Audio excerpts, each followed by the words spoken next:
Welcome to Champagne Football Lemonade Banter. This season is brought to you by the Lightweight Athletic Club. Whatever you're watching us on, please don't forget to like and subscribe. Welcome back to Champagne Football round 21. Missed last week due to some football festivals going on. I was over fucking joining the wrestling, WWE, Gary. WWE. Mr. Sacco. WrestleMania. Aye. Big World Cup trip. Now, got Matthew Hatch on from Central Coast United. Yeah. United. Welcome. Mate. Thank you for having me. Pleasure, mate. Pleasure. Obviously, different place from being round in Odense. How's Central Coast treating you? I know you grew up there, but how is it? Well, it's been really good. It's close to home. It's very tight knit. Like all the boys are really good. The coaching staff and all the managers and stuff like that. It kind of feels more like a family than like a kind of business. Like I go in and sit down for 2 hours and talk to our general manager about just random shit all the time. That's nice. But yeah, no, it's good. It's good now that we're starting to get some results and confidence. And Took you a while. Have you been scoring? Have I? Aye. Of course. Should have seen the goal at the weekend, man. I will just see it. Show me as soon as we got here. Does it? Aye, of course. How many have you scored this season? Beautiful cross. I don't know. You fucking know. I actually don't know. I think I'm on like 5 with 5 assists. Something like I don't know. 5 with 5 assists. Well, maybe we should try and that. That's me on the ball now. try and send this to Damien so we can. Did you mean that? Yeah. Did you fuck mean that? Aye, so if anyone's listening, just as a cross from the sideline. We'll try and get a put in. shot from the Saw sideline. the keeper hugging the post. Aye, well, I mean, if you meant it, That's it's actually some pure finish. position. Oh, 100%. yeah, just goalkeeping. That's 100%, man. So how was America, mate? Aye, unbelievable. Aye. I mean, obviously spoke to you off air about it, but Boston, Miami. Do you know what's funny, right? See, as soon as I said, how's America? Your face just lights up. Like you're proper. That was amazing. Buzzing with it. Oh, Brilliant, amazing man. because I was looking forward to it for so long, and then often expectations is high. Aye, it doesn't follow through. Aye, and it was everything I wanted it to be. Plus, I was just brilliant, mate. I mean, how else do you explain it? World Cup is amazing. To go and watch Scotland World Cup, having been there since 1988, although they were crap, still amazing to see it happen. Might never get to see them again if they continue how they're playing. And to see people from back home, not seen in years, to go there with the boys. Class. Boston, Miami, football. I said the kick-off times are 12 o'clock, 3 o'clock, 6 o'clock, 9 o'clock. Sometimes there was 5 games on a day. That's class. So I say 12 o'clock kick-off PM and then 12 o'clock midnight. And you're just out all day Watching football. with different cultures, just going absolutely tonto. That's brilliant, man. Aye, brilliant. Aye, no complaints. Everything was amazing. Miami and Boston, very different places, man. Miami's just a different world. A different world. Different world for many, many reasons. Just madness. The madness of Miami. And Boston was a big Bucks weekend. Aye, Just class. guys everywhere going off on that. Just fucking wild. Everyone away from their responsibilities. Just enjoying themselves. No trouble, no bother. Just partying. That's brilliant. And then watching the football. I mean, what else, as a guy, what else do you What do you actually need? want? Wake up, it's sunny. Aye, go wake- out, that's pub, it. Football all Football day. in the street, going to wander, meet random people, have a bit of banter. Like, our game's on in 20 minutes, sweet.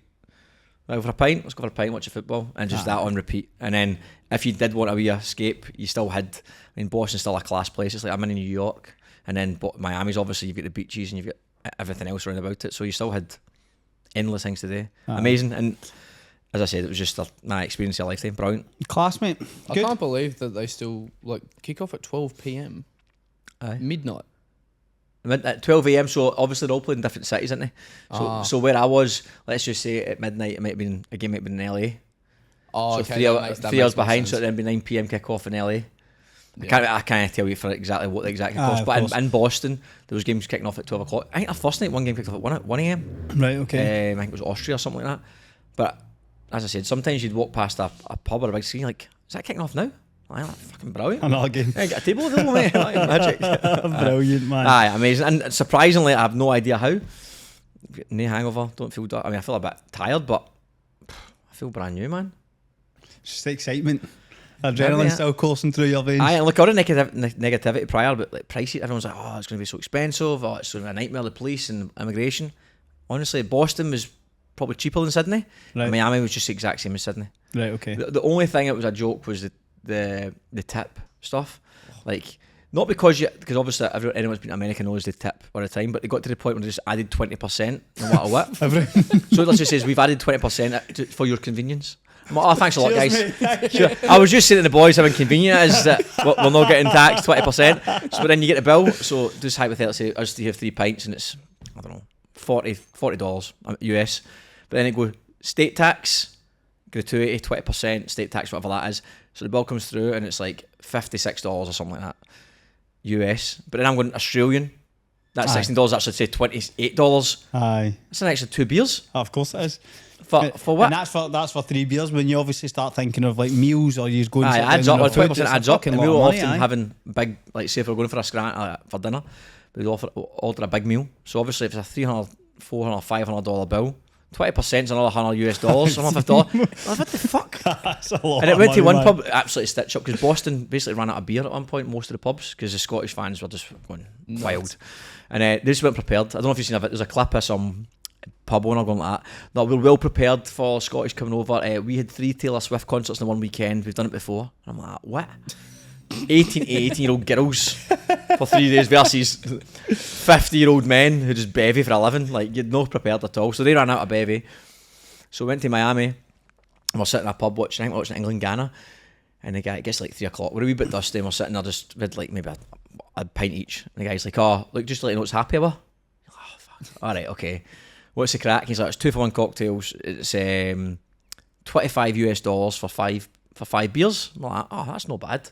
$5 US a beer. Magic. So we order a bucket of beers and 2 of the boys got a cocktail, like just to have 2 for 1. So anyway, drink them. He goes, what beers do you want? We're like, oh, what have you got? He says, oh, Modelo or Corona. I'm like, Modelo, please. Oh, I've got none left. I'm like, Corona. I'm like, that's fine, whatever. So he brings over Corona. So we drink them. The boys drinking cocktails. He goes like that, comes over again. Do you want more? We're like, aye, another bucket of Corona. We've got no Corona. I'm like, all right, what have you got? Modelo. I'm like, what? The last guy told us we got no Modelo. Nah, we've got none. But we do, but it's warm. I'm like, we'll just put it nice, we'll let it sit, no worries. Anyway, we do it a couple of times, guy comes back over, gives us a bill. Bill's fucking mental. I'm like, mate, what's the crack with this bill? He goes, yeah, what's wrong, mate? I was like, I thought it was 2 for 1 of the cocktails. No, we had to stop that because it was too busy. I'm like, aye, but you told us it and then we ordered. And then you can't just stop it. I goes, and you've added all the beers. I thought it was 5 for 25. Yeah, we had to stop happy after 15 minutes because it was just too busy. We couldn't handle the orders. As soon as we told all the Scottish fans it was just getting too much. I went, I know, but you have to let us know. I was like, the 2 boys who got cocktails, like, we didn't even want a cocktail. We just thought 2 for 1, might as well. So the cocktails had been like 25 US each. I'm like, what the So the bill ended up being astronomical. He took a couple of things off, but he didn't take it all off. And I'm like, what a stitch up. Just funny, plus the 20% gratuity. So, and also put a tip on that. Like, no worries, take a tip for that service. And we went to another bar and the woman's like, order like 5 beers. And she pops the lid off them. And as she does it, they start foaming like mad out all over the table, all over the shop. She walks away and comes back. So my mate's like, what the fuck's this? So he goes, takes a receipt, and I don't know if you remember in America, but to pay a bill, they just give you a receipt and it gives you the number. Then it's got a line underneath it. It says tip. Then it's got another line, total. So you're fucking half canned trying to do fucking math. You're like that. 106.26 plus what's 15%, 106.26. Then you get that number, like, how do you add that together again? Because sometimes your phone's not on you. You're going, I don't fucking know. So you end up, then you notice after doing the math, or they've also added a wee cheeky 15% gratuity. So you add it in, but it's lying there soaked in all the beer she's gave. You pick up the beer, half of it's missing because of the foam. And then my mate said, oh, this is a joke. I'm not fucking keen on the tip. He comes back, you need to give me a tip. My mate's like, you've added 15%, half the beer's fucking missing. She was raging and refused to serve him again. I'm like, what? And the thing is, she just turned around, picked him out of the fridge and gave it to him. It was not like table service. Ah, okay. So that was the only thing that was Aye. an absolute shambala. But apart from that, it wasn't that expensive. Immigration was an absolute doddle. It was pretty empty. This guy just says to me, open my passport, no thumbprint, nothing, just go to the World Cup, enjoy your trip. Brilliant, and I said, no fighting, no bother, just partying. Brilliant, mate. Good. Football. What a sport. Class. Definitely. Best sport in the world, man. Aye. Class. What's been happening with you boys weekend? Did you do the weekend in Central Coast? Well, we played. What else did you do in Central Coast at the weekend? What else? Oh, we had a team night out. Oh, lovely. Where'd you go? We went for dinner at the Terrigal Beach House. Oh, nice. Got some food there. want some money on the pokies. You know me like that. How much you win? Grand. Oh, fucking no bad. Brilliant. No bad. I'll come with you next time. Yeah. I don't think I've ever won in the pokies, man. Have you won in the pokies before? Aye. But then we were, this is just cut in, we went at the end of the season in Cairns. Two of the boys were playing together and they won the major jackpot. It was like 18 grand. Fuck off. I swear, 18 grand. Two NSW boys? Major, aye. 18 grand? 18 grand. One of the two boys. But then you never know how much they put back in after they get the 18 grand out over the I rest mean, of the obviously, weekend. you need to put a hell of a lot in a fucking pokey machine to spend a lot of time to Yeah, waste but 18 that grand. was day one though. So like it wasn't like they hadn't like battered it. So they were up majorly from the first day, but then as I said, you don't know how much they fritter over the next 3 days.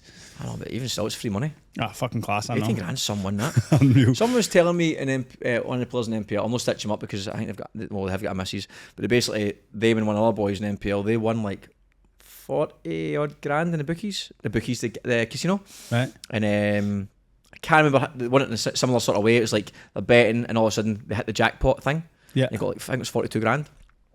It was on like over an hour, and then he gave them missus like 2 grand. Says, I won 6. 100%, man. Very clever. But that was, some people, you hear some mad stories. It's never me, those sort of stories, but I don't think I've ever won that much money. Remember we done it? I done it. I say we done it. You were raging with me. The roulette machine. That's right. It was the roulette machine. We're in Glasgow, and his mum and his house is right above. We call it a bookies. It was a tab here, basically. It's a tab, basically. Right above it. So he goes down. We're going out. We're back from Scotland to America. We're going to have a night out or whatever. A day out. It was like 12 o'clock in the afternoon. He goes down. Do you get roulette machines here? Nah, so it's basically like you will get them in the casino.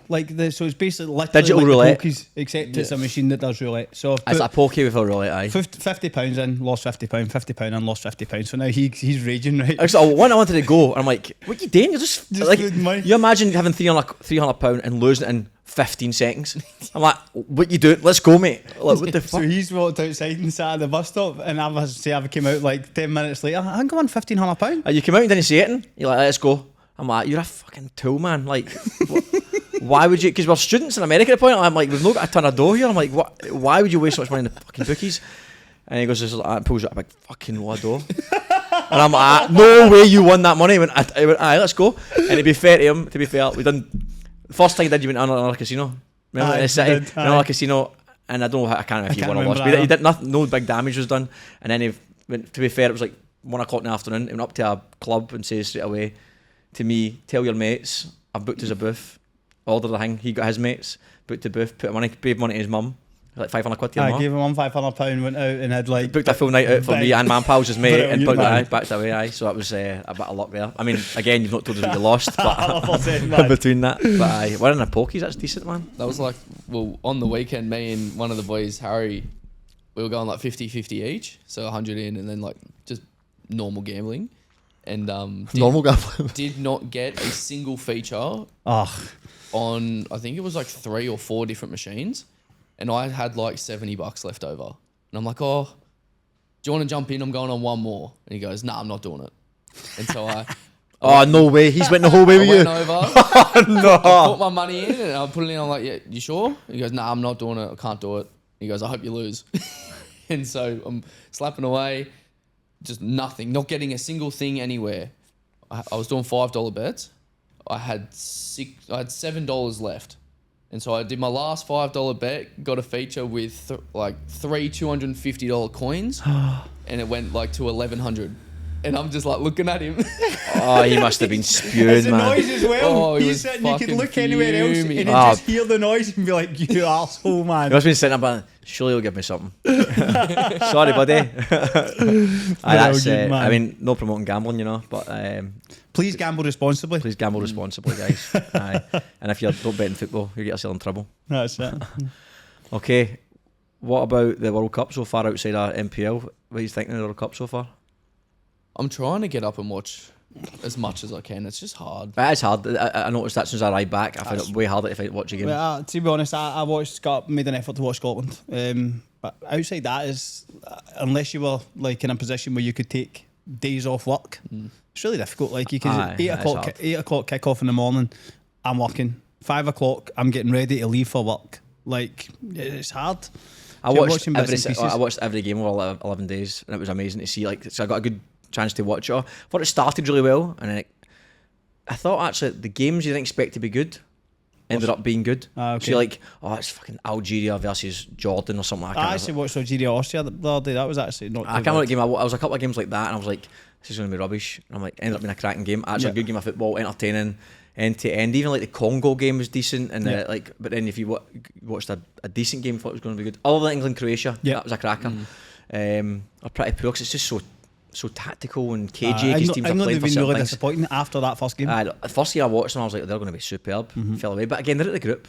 I So know. everything else, you I forget actually about think group. that's what happens though. Is that like if somebody wins their first game comfortably, then it's like a wee bit of a foot off the accelerator. Then the next game, if they've obviously get a decent result there, they're just like Norway, not really trying to trouble France. They left out Odegaard, left out Haaland. They swapped 10 Like, players. Yeah, like, it's bizarre. Haaland's interview was funny about that. Did you see that? I didn't see it. You see, he got interviewed after the game. Who did they beat? They beat Oh, who was it? the one Sweden. Who the fuck- Sweden? Was it Sweden? Nah, it wasn't Sweden. I can't. My brain's melted still. Can't remember. They won the game. Senegal. Was it Senegal? Aye, Senegal was in the group. Right. Somebody else was in the group. But anyway, after the game and they won, they qualified. They said, "Oh, it was the same like Messi scored and Mbappe scored and all the rest of it, breaking the records." He's like, "Oh, well, France obviously Mbappe scored another 2 and he's declaring the record. What's your thoughts and etc." And he's like, "Don't really care. To be honest with you," he's like, "All I care about is that Norway we've qualified. I don't care about France game. I don't care about it. He'll probably score. They'll probably win the game. They'll probably win the whole tournament. I don't care. We're through." Fair play, Do mate. you know, I loved it them on the pitch doing the row. row with the fans. That was brilliant, man. Even if I like the coach, season coach, they scored. When he ran up straight away to his wife up in the crowd. I saw that. That was aye. superb as well, Brilliant, man. man. But that was it's been mental even watching Messi again, man. Like, how good is Messi? I mean, it's the Do you know most that obvious it statement was- in the it world of was a football, third- but the third game, and obviously Lo Celso scoring in the third game was the first time that anyone that wasn't Messi had scored the World Cup and had won both their games.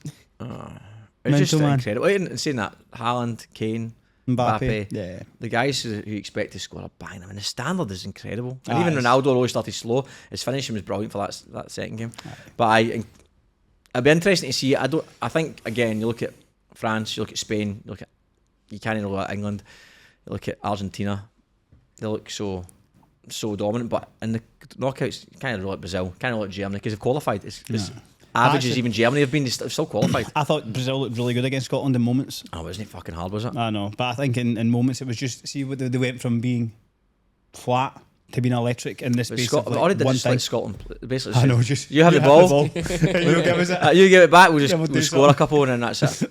But I've been interested to see who wins it. I'm just enjoying. I don't think the games have been amazing, but it's not been a ton of goals. But I've enjoyed watching Messi. I think that Still I'll amazing. start to pay more attention now when obviously when you're through Oh, all small, the, you should have the given small? shite.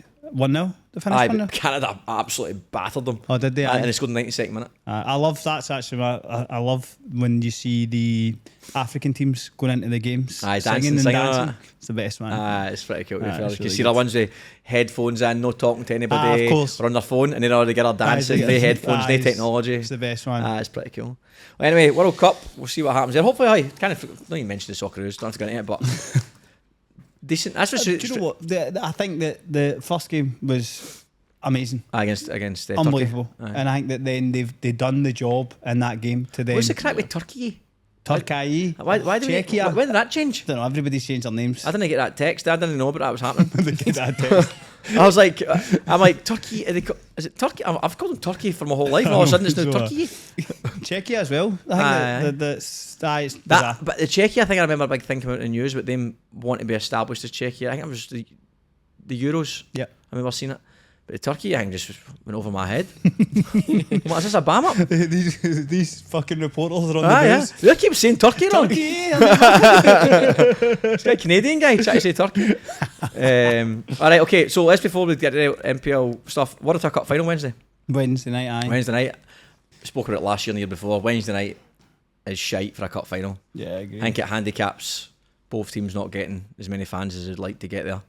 It's also at Valentine, which is a good facility, but I don't think it's amazing for a cup final. Nah, I think that it's hard because obviously it's the home of football in New South Wales, isn't it? Like that's what it's seen as Valentine. But Aye. the reality for me is that you want somewhere that you can get a good fan experience in terms of having a stadium, be it a Leichhardt Oval or a what's the one, Jubilee in Cogra, like a good big venue. Well, I think I with a don't know you stand. used to, but see, growing up, you know, wee guy, we had the Scottish Cup, and the thing with the Scottish Cup was if you got to the final, you always got a professional team stadium.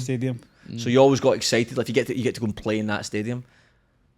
Valentine Park's not really a stadium. It's just as you Chad said, it's a home of football. It's great. It's a good facility, but it's not what you want for a cup final. I don't think that really, as a player, you're buzzing to walk out on that pitch. And I think that, as I said to you off air, it looks like just checked 75% chance of rain. And if you're a fan of Valentine and it pisses of rain, like there's not much shelter. They've obviously got the middle bit where the seats are under that, but besides that, it's. I don't know. A good game though. A good game. I mean, good it's. I mean, think on paper, Appy are the strongest team, but Sydney United in a cup. They are the love a Waratah Cup game. specialists. Love Like, a cup they game. must have been in the final or won it. With the Spirit year was 2022, 23. 22. 22 was it?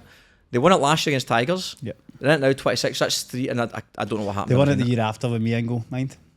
So they won. So they won it against 23. Appia in against 23. Appia. So in the final in 22, they won it in 23. Yeah. What happened in 24? I don't know. 25 they're in the final again. They won it again in 26. Fucking fair play, man. That you love it. Absolute Waratah Cup special. Was that? See when you played there? Was that ever a? Appia beat Rockdale in 24. Oh, sorry, they did. That's right. That's right. That was the year Appia and Rockdale went head to head most of the year, didn't it? Yeah, I won it last year. So what was the crack? Like internally, what's the chat about the Waratah Cup? What are you doing there? Absolute fetish. I don't know. Fetish. It's just like, I think there's just a buzz around it when United are in a cup game. There is definitely. They're an unbelievable Just, cup team. I don't know. It's just like a vibe before the game. You just think, oh right, like we're on here. Like I did not think we were losing for a second before that game, during that game. That is mental, that had nothing to do with Tigers either, because they were pretty good. Mm-hmm. It was just. It was only 1-0, wasn't it? 1-0 game. Yeah, 1-0. It was just we're just not losing this game. And to be fair, I remember that game after you scored, the Tigers didn't really threaten They too didn't much. threaten. But they're just so good at cup games. So I mean, it's very difficult to not. And I'm sure, correct me if I'm wrong, Sydney United's record against Appia traditionally is pretty good. Yeah, it's good. Aye. So on paper, Appia's team is an absolute shambles, unbelievable. Sydney United are strong this year, but I fancy Sydney United to get a win. Just on the record in cups, the record against Appia. If Appia won, would it be a shock? Absolutely not. Probably, but I think if it was a normal league game, Appia in most cases would be favourites for the game. But I think this game, As you say, there's just something different about Sydney United in the cup. Aye, it's nuts. It's quite bizarre. And you're going, Matt? Yeah. Aye. I'll be there as long as it's not raining too much. Watch You're that going on the sidelines like usual at Sydney United. Aye. Hey! I'm only joking, mate. I'm only Peeling joking. the oranges. Eat chivapis. That's what I usually do. Was that did I? Oh, Probably. chivapis are unbelievable. I know. I never had one before. Oh, I that's went there. superb, man. I love a chivapi roll, man. Brilliant. It's insane. Aye, superb. Okay. MPL football, MPL 1. Sydney FC, a bit of a shock for me beating Sydney United on Friday night. I don't know. Like they beat Marconi there. They beat Yeah. Sutherland. They drew with Sutherland there. I'm pretty sure they got another result against someone else there. I think the Friday night game, synthetic rock. Friday night games in general are always tricky. Those wee boys are probably finishing school at 2:00. They're a full day to prepare. That's true. But no, I think I don't think it was a massive shock because I think Sydney FC are good. Like, they're what are they now sixth or fifth or something like that. They're sixth, and they have to take a lot of results off teams there. I think that, but even you look at the from the highlights, Chimenti had a massive chance. Aye. Huge Was that what chance. happened to the Hits bar? the underside of the bar. Oh for my about God. 1 yard. Oh, you wouldn't have seen the game, I man. haven't seen it. Basically, it's 2 yards out, Aye. under the bar. And He's I don't know headed it. what's think he's happened. shaking himself at the post. Aye, potentially. Aye. So he's running at pace at the goal and he's literally 2 or 3 yards away and he heads the ball and it hits the underside of the bar, hits him in the shoulder, bounces over the bar. Oh my god. Aye, But it he should just looks score it. like He should score it. He needs to score. He needs to score that, And I aye. think if Sydney United go 1-0 up before half time, They don't lose it. they don't lose the game. good finish for the goal. Aye, very good finish. Finish for the goal. Very good finish. But I think the disappointing thing for Sydney United would be that they've lost it. Well, they lost a little bit of ground, helped by Rockdale beating Appia, which we'll get onto. But I think they get a wee bit disappointing. I think their run of form's not been anywhere near 2 as of the good last as it 5. was. And it might go beyond that. I don't have to go and check it. But I have 44 points and started so brightly. Personally, I still think they're still fans to themselves. Oh, of but course. the cup run, they're going to be in the Australia Cup now as well, which adds another factor. Are Marconi in the Australia Cup? Yeah, I think they are. I don't. I don't think they are. No, they're not. They're not. We're in World Cup semis. Who put Marconi out? Oh, Olympic beat Marconi. Yes, they did. You're right. Aye, Olympic beat Marconi. Aye, so that's obviously goes in Marconi's favour. But not a disaster given that Appiah lost as well. No, that's very true. They might look at it as an opportunity missed, but you can't look, it's hard to look at it that way. Next up, UNSW versus Sutherland. Yes, Chaz, you were at the game as a bystander. Why are you not coaching? What? What happened? I just go down because obviously I had the wee man until about 5 to 3. So you're not coaching anymore? I go and coach the goalkeeper during sessions, and we'll do all the video stuff like after. But in game day, I just go down and watch, because otherwise it just becomes too much. I'm away for obviously a big chunk of time, whereas I can turn up and kick off. And to be honest, I just sit there. I literally stand, see where you saw me, stay there with my hood up, my hat on, so nobody talks to me. But it's actually. You're talking to somebody the whole time I've seen you. But it's really nice. Like, see, just going to football and not having to, like, just watching the football. It's brilliant, man. You sat a weird spot to watch a football, but I know, because when you go in the stand, people start trying to talk to you. Oh, right. So I just keep myself away. Okay. Weirdo. We lost 3-1. I think that the first half for me was quite balanced. I think that we had a few chances, few shots and goal. I think most of our chances though were from distance. Dryden Harb in particular was 7 shots from distance. I think we were unfortunate to go 1-0 down. I don't think that we were really overly troubled in terms of opportunities Sutherland had, but then equalise, going at half time thinking that it'll give us a bit of a boost going in at half time. What was the half time chat? Didn't go in. Oh, you didn't go in, that's right. You're chatting to people outside, aren't you? And then the second half is, I think the second half that Sutherland were better than we were in the second half. Do you smell curry? Damien just put something in the microwave. Random match report. How's happening here? You smell curry. I agree for the most part. I think that I was talking to you, Chaz. So UNSW, I don't know if you've been paying a lot of attention to MPL1, but UNSW home record is very, very good this year. They beat most teams there, or they've picked up points against most teams. And I was surprised. I kept asking you what's happened with the pitch here, and even I asked a few other boys, like, nothing different with the pitch. There is a lot of wood. I think the groundskeeper is a carpenter or something like that. The amount of wood chips on that thing is wild. But you know, see, I think that I don't see that because it was worse. Because what, sorry? It was worse. What do you mean, in what way? There was more. Fuck off. I swear to God. What so the see, fuck? so from last year to this year, the pitch get resurfaced.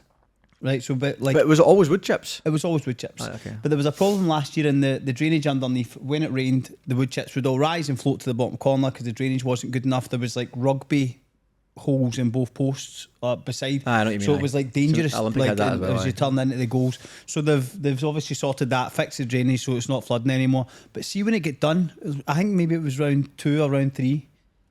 It was just brown, the whole thing. So it's taking training to obviously get the things moving about. So see now, so much better than it was. So I wouldn't even see that as being a thing. Just the ball moves so slow on it. It's quite slow. So that straight away, and I felt like, I don't know the dimensions of the pitch, and it might be an illusion, I don't know, but it felt tight. The pitch was tight, and that was a common thing we felt.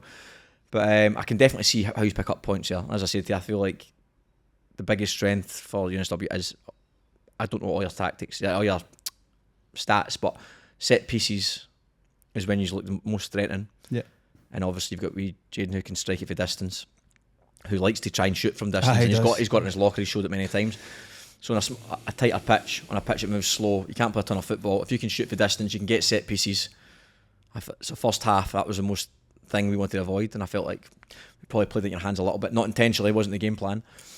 We overplayed on a slow pitch, which allowed you to win the ball higher up, or us to go long, going back to Niz, forcing us to go long, when obviously Niz can't cut the full fucking length. It was never clear, yeah. So then obviously you're higher up the pitch, which allows you to shoot from distance or get a set piece, and eventually you get the goal in about the 47th minute before half time. But I think second half, and we said eventually Perko got the boys back on what the game plan was, given the situation. I felt like I wouldn't say like we dominated it like by any No, I means agree second with half, but I feel like I feel like as the game was going on, that like 55 to 60 minute mark, I could feel the tide turning. I felt that in the second half. See, in the first half, I never thought you were going to score. But in the second half, I felt like as the game went on, as you say, you started creating chances in wide areas and you were putting dangerous balls into the box. And Tristan's made a great save with his feet for one of them. And as you say, it was just kind of we had building. I felt it was building, I building, agree. and I knew we had the boys are. Tarek Mag coming on obviously as a good. It suited Tarek massively the game because the game Tarek's got that calmness about him and he can pick a pass, and that was the thing. Again, given you just played quite a high line, which we didn't expose in the first half, which was obviously a plan. I felt like since every time we'd done that, we had 2 chances, both came from the exact same thing. And in the second half, I felt like when Tarek came on, especially, he was just picking passes. Yeah, I agree. And I was surprised with your shape because he's changed it, I believe, from how he's usually play. And we had a lot more space in the wide areas. So Yanni and Jordi are 2 fucking athletes. I think we had three suspended. Oh, did you say? Yeah, that's obviously resulted in us having to make shape. Well, I think as the game went on, I felt. Don't get me wrong. It wasn't like again your second half chances. I don't remember anything other than again you had a volley just went over the bar, a few set pieces. Aye. So I think second half we deserved it, but I just think it was as the game was going on. It was like if someone's going to score, it's going to be us. Yeah, I agree. And I felt that. Obviously, the third goal was a bit of magic for Tarek. I mean, a second goal was a cracker, by the way. Identical to the goal we scored against Seymour. Mate, exactly what I thought. As soon as I saw it, it's exactly what I said. And look, shout out to Diego Bonilla, who started for Sutherland's debut. Nice wee assist when he came on. But Tarek's goal, close to the halfway. What's your thoughts on that goal? Goalkeepers? I think that Tristan's obviously trying to play at that moment in the game. He needs to be in that space to try and get in over the top and put us on the front foot. And I think if that falls to MD but Tarek, it's not going in the goal. Danny Choi. Well, possibly. There you go. Nick Olsen. He was rubbish. But I think even the way Tarek hit it, but because I'm right behind it, and it was so flat. Oh, as soon as he hit it, I'm like, I said, as soon as he hit it, I said, that's a goal. Because it was, the trajectory was just there. It was travelling at pace. It wasn't like up to give him time to get in. Because he wasn't even that high. Like his edge of his box, and obviously watched it back. As soon as it falls to Tarek, he starts his recovery. It wasn't a floater, it was quite. That's what I mean. Like flat... because of the pace of the ball, like it was a great strike. It's a massive result. I mean, obviously for you boys, it puts you a wee bit in trouble, towards the bottom after like a good run of results. But in the league is so tight, Olympic winning obviously. Yeah. How many points are you against W on? But I feel like that's Sammy's like 22, so still a bit of breathing space there to be fair. But obviously 4 off Blacktown. But you can see from your performance of 1-1 in the last 5 there. Yeah. And a massive win for us. It was like 3 points away. UNSW penciled that as a really tough game to go in because you've picked up so many points off everybody. So massive win. I think we've won 5 in the last 7 and only lost 1 in the last 7 or something like that. I think on another day, like if Nizic doesn't have a good game, he made a few good saves. Like long distance though. I know, but still good saves. I know, but my point there was more like I agree. Saves like most goalkeepers would save. Maybe not you, but most other goalkeepers would save. Well, I think most. It takes a lot to beat Niz from distance. Of course. But I feel like it saves he should be making. I don't think he made a worldie. Fair. I don't think Tristan made a worldie either. I just think it was just good strikes. But like the best chance I thought was that fucking volley. Whoever had that volley. Fulton. That was so close, man. I know. It came down. It came down mad. But overall, massive 3 points. Obviously, keeps the league nice and tight. Keeps us up to the top 5, top 4, whatever it was. Well, top 4 for a brief period. But UNSW now have to get some wins on the board. 100%. We'll watch the Western Sydney Wanderers Manly game. Finished 3-3. It's just some game, this, by the way. That is a good game. And you've not seen any of these, have you? I've not seen any. Do you know any of the boys playing at Manly? Or even Wanderers? So, look at my subtitles on. I was laughing. Is it not usually subtitles? No, I don't think so. Abdul Rahman blocks a pass out and Lawal doing what he does, scoring goals. That's a bit of a disaster at the back there. Wee bit of hesitation to play out. Manly are a funny team. Manly are a very It's a funny great team. header, that. There was a couple of cracking headers this week. Great header. What game was the other crack? Sydney Olympic game was a cracking header as well. Jesse Perez. It was only 3 minutes. I like Wanderers. He's a good player, but Jesse Perez. He's from the coast too. Is he? Yeah. His dad was my under 11s coach for, What's the guy? for the Mariners. Oh, Well, it was called Central Coast Football back then, but yeah, he's dead. So do you know Jesse? Yeah, just from From local versing him, area. Yeah, no, he's a good player. I like him. Mm. Aye, very good header from him. So Wanderers still. I mean, I've not seen the lineup. Wanderers still playing a strong As team. Jesse Perez whips it in. Oh, Luke Neuenhoff. Did you know I was laughing at these subtitles because the names are brilliant. because it's not getting Because it right. I doesn't know what they are. Oh, right. And what about the? Luke Urinoff. What about the? I Wanderers lineup, was it Aye, it was good. Abdul Rahman Loa played. still going for it? Usually they're not dipped off. Aye, not doing well. Again, I thought if they keep going how they are, by the way, the top six Top is going to get six. very interesting. it's a great save this from Lucas in it. That is a great save, aye. Tough place to go, Wanderers away, man. Very tough. It goes 3-1 to Manly, doesn't it? Pretty sure Manly go 3-1 up. Yes, and those, they do. by the way, wait till you see the chances in the last 2 minutes. Oh mate, I saw it. Fucking hell. Look at this overhead kick. Abdul Rahman well saved by Siren Loa's offside. Did he mean that touch? It looked like he nearly fell over. Oh, this is some break. This is a goal. That is. Good save. This is a goal. Aye, And that's right. it's Fair play. Samuel Griffiths. That was some run. It Great was. first touching it in space. Aye. So that's then went from 1-0 down to 3-1 up with 40 minutes to go. Keeper does well there. 3-1 up. Got to see the game out at 3-1. 100% you do, man. Especially this late in the game, only 40 minutes to play. But is this how quickly they retaliate? No. Nah, it wasn't. Must have been a bit later. Big chance 2 minutes later over the bar. A a lot of chances in this game, by the way. Aye. Very end to end. Defenders, centre half dragged out wide. That is there. Such composure here. I know, but that is defending at the back Aye, post. poor defending, I agree. They've But the got a lot of numbers composure. there, but no one's marking them. Lachlan saw 2, made it 3-2 with 20 minutes to go.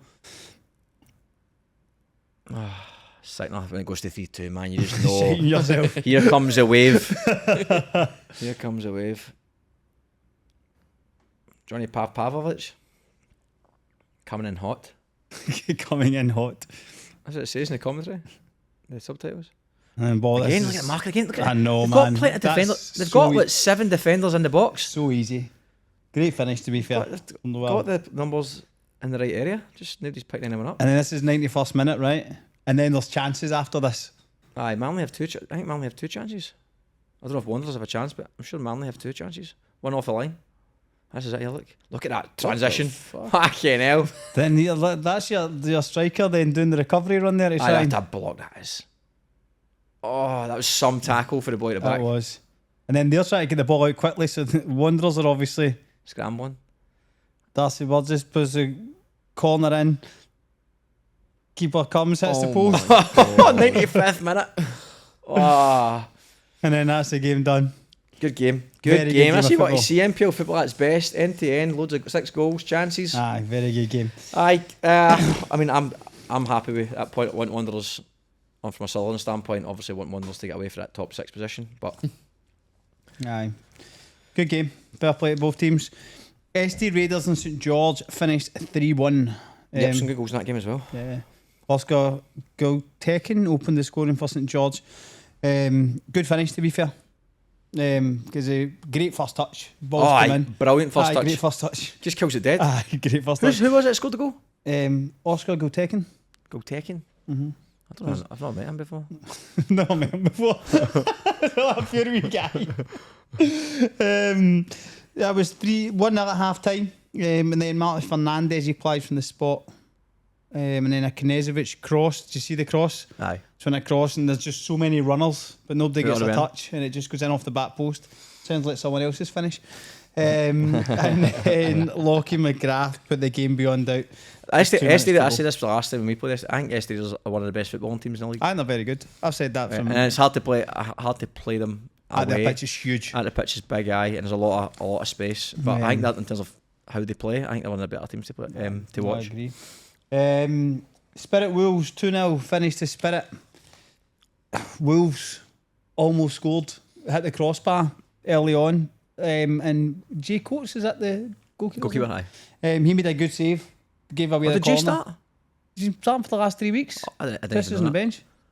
I didn't know that. So there's a change there. He is a big boy, big J. He looks massive. He's shot stopping is unbelievable. Well, he made a great save, corner, and then the corners came in, broke to the edge of the box, and Fujita's hit a strike, hit the crossbar, and that's in the first 10 minutes, and then Yoshida put them in front 5 minutes later. I seen the game. I thought after that little early for it looked again from the highlights, because even in the game that we were at, Aye. it missed a few Lot of stuff. a few key things. I thought the Spirit looked comfortable until about 60 minutes. I agree. And then it was two massive chances. I think Yeah. Lockie misses one. I think someone Cornish. I don't know. Yeah, Hugo Cornish. I don't know. There's two massive chances right in front of goal. Over the bar, 5 yards, ball across goal. Aye. Aye. Settle and then Spirit get one. Good result, but Wolves are a bit. Is that 5 in the bounce? Aye, I know it says there, but losses. is it? I don't know. It was beyond that 5 losses, but Don't know. poor on a form because they've been under the radar for ages. If you remember, they were on 31 points, and it was like the weekend where the top 3 lost a few in the bounce, and I was like, oh, Wolves could have snuck in there. They've not won a game since. Aye. I don't know what's happened. Well, I'm pretty sure. I think we were the first. No, but looks away. He's doing commentary in the World Cup, isn't he? Wow. Aye. It's interesting that. I mean, I don't know if he's been away for the full 5 games. Yeah. I don't know how much impact it's had, but I'm pretty sure he's commentating in the World Cup. Yeah, okay, fair. Fair play. But they'll just be looking to hopefully turn that around because they've fallen out of the top 6 for the first time this season, eh? Aye, will be, aye. Olympics in George, we'll watch this as well. Big game. St George trying to get their ducks in a row in Sydney Olympic after making some big signings. I know. We full screening this or are we getting the microphone? Nah, That's we'll it? just keep it in microscopes out. St George looked to have picked up a wee bit of form. I was actually surprised with this result. I know Sydney Olympic have signed a few players. It's a good strike, that. Who is it? Terence That's- Kadatis. So he signed for Rockdale? Must have. Didn't know that. Did Isaac play? Yep, started. Is that him? I can see him That's in the him left there. there. Aye, that's right. That's he's Amanakis. he's got some. I mean, I've never seen the boy, but I looked at where he came from. Played with Indonesia. Yeah, Panayotis Amanakis, his name is. He's had a few. 15 minutes into his He's had a debut. decent career. He's had a decent career. It's a good finish, that. Who else have they signed? Do you know, Olympic. I've actually got a list of Okay, them. sweet. We can talk about the transfers later. Oh, This is so fortunate, man. It's just got to go anywhere. anyway, else keep us on the floor. This was the save. Good first touch there. Oh, Rinsed him. This is a massive result for Sydney Olympic, by the way. Huge. Especially because I think St George are Oh, St George 14. picked up 2 points in like fucking 13 games or something. 14 3 games. points to beat us. Oh, sorry, 13 3 points. Well, 3 points in right. probably about 14 games. And then you've got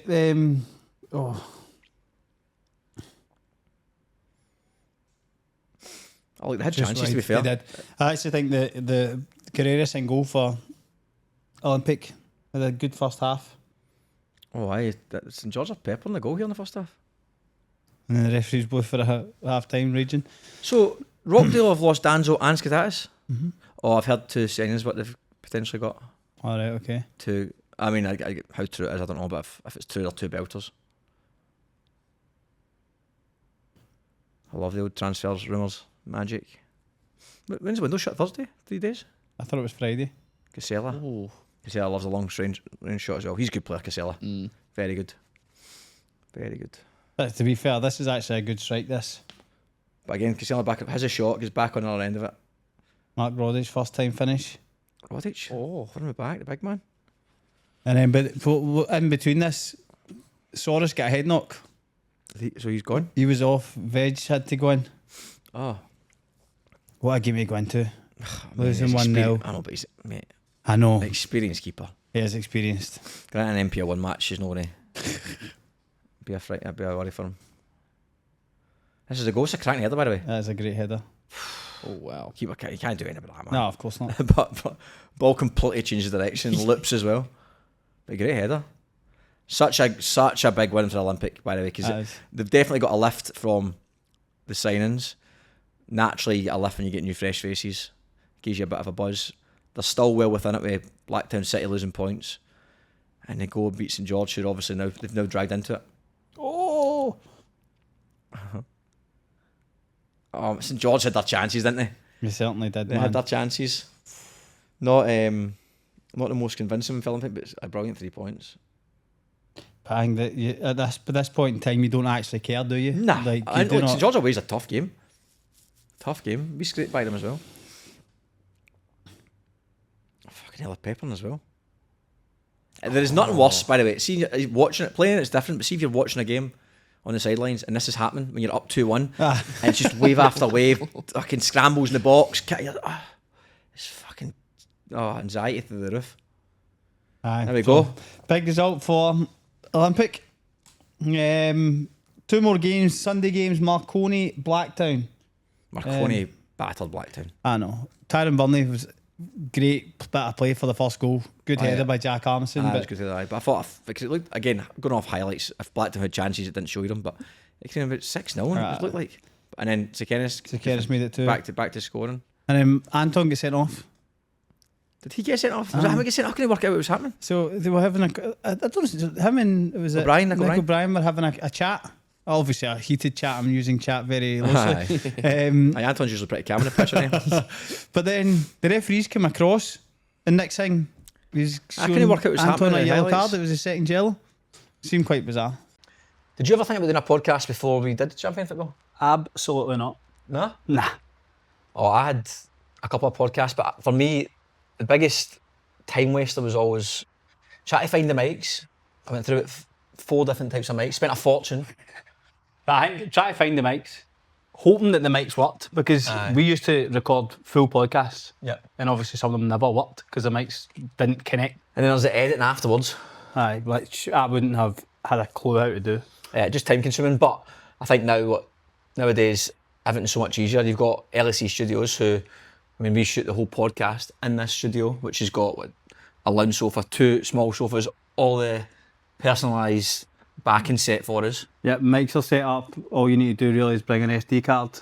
Your idea. Aye. And then if you wanted a smaller one, you've got the studio one room. And in the corner. lounge It's is a bit more like comfy as. Joe Rogan-y style. Uh-huh. And then you've got the lounge room, which is more chilled out. So, I mean, 3 studios, big one, small one, chilled one, ID, SD card, and then you just go up the road and you get your full episode I sent know. to you. It's mad. And Brilliant. the ease at which it's done is perfect. Aye, lsestudios.com.au. I would definitely check them out. We've actually got a link in our bio, so click that if you want to check out the studios and get your podcast started. And I'll be a guest. And because it was quite calm when the referee went across. So I didn't know what was going on at all. I thought it was just a crap highlight. then I think you're getting 6 weeks for telling the referee they're fucking joking and stuff these days, aren't you? So Well, it's- Jack O'Brien did, aye. that's what I mean. So it's like you need to be careful what you say. And Hopefully he's suspended with me playing him. That'd be great. Rockdale with probably the result of the weekend. Aye, what Being a happy header or to 2-0. Lucky. Oh no, it's a great header. Absolute belt. And it looked, Moody's finish was class as well. Very direct. Just Done went straight very to- well. Aye, done brilliant. Again, only going off highlights, but looked like they deserved to win. Yeah, did. Had their chances. But I'm pretty sure Alex Parks was in goal for Appiah, made some Appiah had saves. changed a few players. Okay. Ortiz didn't start, Mikey didn't start, Segreto didn't start. Yeah. I know Segreto's just came back in, but obviously Watertuck Cup Wednesday, maybe one eye in a Watertuck Cup final, maybe resting a few players. Aye, well. But I was surprised. I mean, not a huge shock Rockdale beating Appiah because Rockdale are a good side, but Appiah for me are the strongest squad without in the any comp. doubt. Yeah. I'm not saying they're the strongest team because again Marconi, Sydney United are pushing them hard, but I think I was surprised to see Appiah lose 2-0 at Lambert Park. Probably, arguably that and Marconi, 2 of the hardest places to go away from home. Well, that's MPL 1. PL1, Rockdale back in the mix, sitting in 4th place. Sydney United top 3 with Appiah and Marconi. We'll jump on to MPL 2 quickly. Spartans, big win, beat Rydalmere 3-1. Do you want to look at transfers first? You decide, actually, what do you want to do? You're in charge. You're in charge, Gaffer. If I look at transfers first. Yeah, we'll go transfers. Transfer, love that. Transfers. So, this is obviously looking at your talking about MPL 1. Yep. So, Sydney Olympic. Yeah, I've seen a bit of this. Zach Zoricic, Seth Clark, Jock Aquin, and former Australian Youth International Panioti Armanakis. Yeah, that's the boy. That's what it scored. Adam Bagaria as well. And Wolves, Yuto Fujita, Good Hugo player. Cornish. Yuto's good. That's the winger boy. He's a good player. Jake Shaked. Shake. I was just looking at that. Jake Shaked. And Zachary Harang. St George as well. Isaac Cunningham. No, so it's Nikola Skataric. Oh, it's just off the. Yeah, I was looking off the commentary. I was going to say that.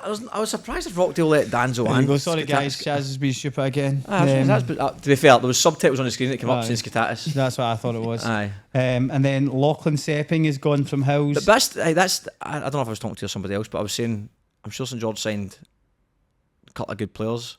They're good. Skitaric is right good player. Yeah. Isaac obviously was ripping up MPL 2. Yeah. Lepping's obviously had a good season last season. Not so Lepping. much in this season. Lepping. Sauchlin Lepping.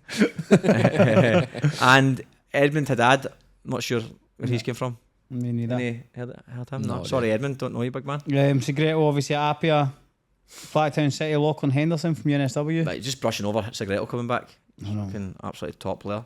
Oh, incredible. But I think that I just went through it quickly because there was only one signing.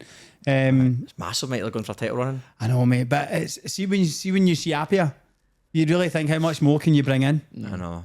Like they've got so much fucking quality. Aye, their bench is unreal, isn't it? Like Kyle Shaw was on the bench yesterday. Aye, that's right. There was at Sydney FC last year. That's what I'm saying. Kyle, Mikey, Like, Segreto. but I mean, Kyle never got on. Aye. So like, it's fucking bizarre. Aye, that's Um, true. Sydney FC starting centre half. And then Spirit signed Noah Peacock. Yep. I actually knew. I was talking to his dad actually. And Marconi have brought back James Bayless. Another massive signing. Big James Ellis, signing for cracking them. player. What a player. Aye, Yeah. cracking player. Sutherland Sharks, Diego Bonilla. Any other signings at Sutherland? Yes. Signed Matthew German. Oh, yeah. It's a big signing that. I didn't know if it was common knowledge. I was just. Oh, I mean, it's MPL. Walk me That's through true. it fast. And by but the he's- time this comes out, it's a day to the transfer window. Aye, I'm not shut. breaking it.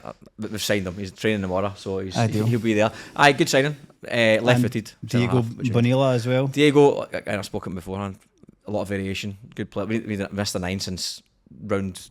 first week of pre-season. Yeah. So, two good signings. So we'll see how we go. And Still till then- Friday, but we'll see what happens. SC Raiders have signed Justin Chan Frias. And is that the only ones? There's quite a few other ones. Though. That's all that I know of. That's all that's here. To be fair, I don't actually know of that many others. So, look, there's actually quite a lot. I said when I was away. What is this? This is It's popped up. Well, when I was away, I paid no attention. My phone was pretty much on Do Not Disturb, so I didn't see much. When I came back to football on Saturday, people were peppering me with rumours. I didn't all like things. I'm like, fuck, I didn't know he signed there. A couple. So James Bales, Marconi, Olympic signed a few boys. Even heard Philip Curto to Olympic is on the cards. Oh. what? Philip Curto? Goalkeeper. I don't know who Philip Curto is. He was at the Yeah. Bulls captain, and the A-League season just finished. Well, there you go. I know not about your league. Apologies, listeners. I'm an MPL fan, you know. So wild. again, this is. Please take this all with a pinch of salt. This is a text message. Peter Kikeris, Spartans. Yeah, I know that. Jimmy Masson to Granville Rage. So here, this is where these all were in this one. Oh, okay. That was Maybe just just read MPL off that. But okay, there was. But we're not going through all these because look at all these things. There's Aye, loads. it's fucking wild. Oh, look, again, there's no point in us going through it anyway because anyone who's listening, go on MPL New South Wales, Football New South Wales Aye, and website. have a look. We'll just go through the ones that, like, let's look at the top 2 or 3 in each league and look Okay. at the signings that they've made. So you're looking at Bankstown. Can you zoom in a wee bit, mate? I'm at a mad angle and I can. It's small writing. There we go.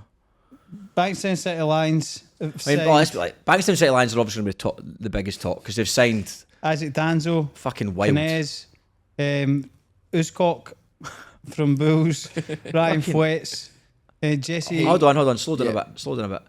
So let's just go through it again, but because I'm saying this because they already have a belter of a squad in place. Yeah, Even without these signings, I'd still be like the chances are they're going to be top 2. yeah, Euro is effectively a new signing. yeah. He's back. And he's back. And he's obviously doing business.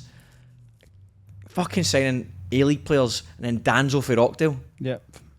Adrian That's wild. Kinez was at Sydney United. Yeah. Yeah. Again, and no disrespect to Kinez, he's getting overshadowed because they're bringing in fucking Of A-League course. players. It's fucking mental, man. So you're looking at Uscock, obviously Fwets. from Bulls. Ryan Fwets. Ryan Feuds is a baller. I know he is. Like, I saw that and I couldn't believe it. Mate, he's I loved watching him when he was at Olympic. He used to go on mad ghosty runs all the time, man. He scored goals, championship, top corner from anywhere. And then obviously the big one that is, again, the Joshua Brillante. That is, jeez. Imagine, genuinely, I don't have the squad list in front of me, but if you looked at the top 15. So here's a question, right? Bankstown City Alliance. They have to win the league, don't they? Like, they have to. Well, the only thing I'm going to say is, in fairness to Bankstown City, it's out of their control to win the league because they've played Blacktown Spartans. Yep. So Blacktown Spartans, if they win the rest of the game, they can't win the league. They're relying on favours, but there's no reason why they shouldn't win every game. Yeah, I agree with that. There's no reason why they shouldn't win every game. That's all they can do. Yeah. I'll give them a draw. I think there's 9 games. They've got probably some of the best MPL 1 players in their squad, plus A-League players. A-League players. And again, no disrespect to MPL 2. Their team is a joke. Fair play. If these boys want to sign for them, fucking sign them. Why not? Don't blame them. But they should. I'd give them a draw and 8 wins. More than capable of doing that. I think anything less than that, I'd be surprised. Yeah, look, they shouldn't lose a game. They shouldn't lose a game. I agree. I shouldn't lose a game, but that unfortunately doesn't guarantee the league. So I wouldn't put that pressure on, like, for me saying they must win the league because it's not within their control. Blacktown Spartans thought to play Tigers, which is in their favour. What I would say is, though, I do fancy them for second at minimum. Would not be surprised if they win the league, but Blacktown Spartans keep winning.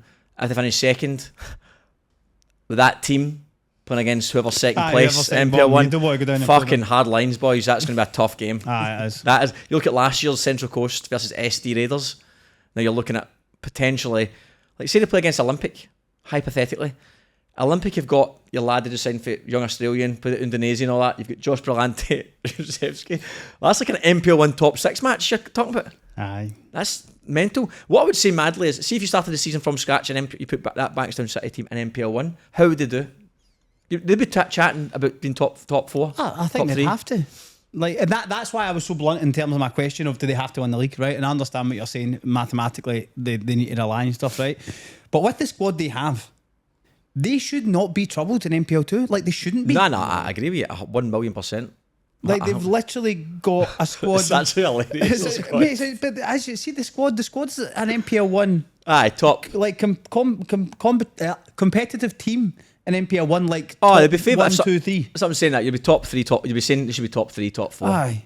And that with that team, because that's not besides the A-League players, even bringing like Ryan Fwets and bringing in you've got Euro coming back and Danzo, and like, and then the you've got Blakey, you've got Swords. Who were all in? Who were all in the MPL final 1 last year? Aye, The grand final. Shun Meta's a joke. Kamada's good. Like, Bay's flying. Yeah. Is Shabao still there? Yeah. Shabau's injured. ACL. Obviously, losing Shabao is massive. Oh, of course. But they've more than made it up. What they've got. But like, again, it's not. We could talk to the cows come. There's no guarantee they'll win the league. Jesse Forte as well. Aye. Giza's brother. Giza Forte. Blacktown Spartans have actually signed already as well. They've signed Ahmed Talib, Jaden Tran. Fuck Jaden Tran right now. Kex.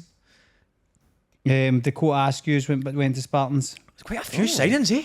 That's 5, 6. Oliver Velnich. Wow. And D'Agostino from So there Wolves. must be people going out as well, because obviously there's a lot of movement. No, there must be. A lot of movement. And then that's really, I think you've got Yuki Kanai's left Hills and went to back to Rydomir. Joshua De Silva signed at Berries. Josh Silver signed for Dutch Hill.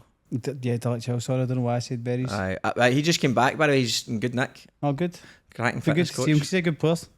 JJ Morpheus is in alliance. Chan Yelchin went to Western City Rangers. Tung Dang. Do you know who Tung Dang is? No, do you? No, it's, Alright, you see that as if you knew. no, it's just an interesting name. There's a lot of boys there. A lot of movement in MPL 2. Again, League 2, I mean... Have you signed anyone? You'd probably know better than us. We signed one. William Rankin. Yep. Look at me, I know my stuff. William Rankin. Alan McKee's, I know that he's gone from Bankstown United to Parramatta. Jamie Mason's away to Granville Alan McKee's Rage. at Panama? Yeah. Oh, class. Yep. Jamie Mason's away to Granville Rage. That's a good signing, that. Yeah, very good signing. But that's a bit random, is it not? Why is it? Why he went from Bankstown City to Granville Ridge? Bankstown United. Oh no, Jamie Mason. Aye. So I'm assuming that they had to free up spots and they've released him. There's just no other places to And go. it's just went. But I think that the thing with Jamie is that they're due a baby in 7 or 8 weeks. Okay, fair enough. So I think that the kind of flexibility of. Does he live near that way? No, he lives in Coogee. Oh, does he? Imagine being. I don't know how the conversations had at Bankstown City, so I'm just making a hypothetical, but getting in chat at the door. How you doing, guys? Gonna have to let you go. Oh, you're fucking joking, who for? And they tell you, aye, fair enough. No worries, mate, no problem. Thanks for your time. That's mad, man. That is going to be class. This end of the season is going to be brilliant, man. Because even at the weekend, I didn't see Bankstown City's lineup. Like, tough game still, 3-2 against Worcester City Rangers. Like, the MPL 2 is a tough league. That is a tough league. It's just so chaotic. And I think that, see, this is where you look at it and you think these A-League boys, right? It's so different. Like, in terms of they're playing in an environment that's got structure. And obviously they're good football players. They're fucking excellent football players. But they're playing in a structured setup where they know their roles against very structured teams that also know their roles down to a T. But it's fucking chaos at times, man. Who's this guy? Where'd this guy come from? Who's marking him? That's just mental. Like, so I think that it'll maybe take a couple of weeks to get used to the chaotic nature of it. I don't know. I don't know. Sometimes at that age and that experience, maybe just fancy a wee bit of proper football. Do you know what I mean? Just getting amongst it, old big school. tackles. Brilliant, man. Like, I'm buzzing for it because I don't want to do Northern Tigers, which we need to talk about as well. Have they signed anybody, Northern Tigers? Not that I know of. Because this is prime shitting the bed window for Northern Tigers. This is. It really is. Well, do you know what? They signed the goalkeeper. Signed Sean Collins from UNSW. Well, Because Bodie's injured. oh, is he? So Bodie Denton's out. Oh, last week, Wednesday was away to get a shoulder, like an operation in his shoulder. So if it was last week, wish him well in terms of his recovery. But he's out, which is a big loss for them. Like, I think losing your number one goalkeeper is huge. And they've the young boys went in. He's been in for I think 4 or 5 weeks. Mateo done well. He's been getting good results. But it's obviously now an area that they've had to bring in another goalkeeper. But outside that, I don't know what else has happened. I heard Rockdale have. No, I'm not tell a lie. I haven't heard they've signed. I've heard they're in talks with Dean Pelikanos again, Right. and also Timokovsky. Oh, wow. Two belter signings. Obviously, Danzo leaving. Yeah. They need to fill in. That's why that Skitaric thing threw me off. Obviously, okay. again, it was Skitaric. Yeah.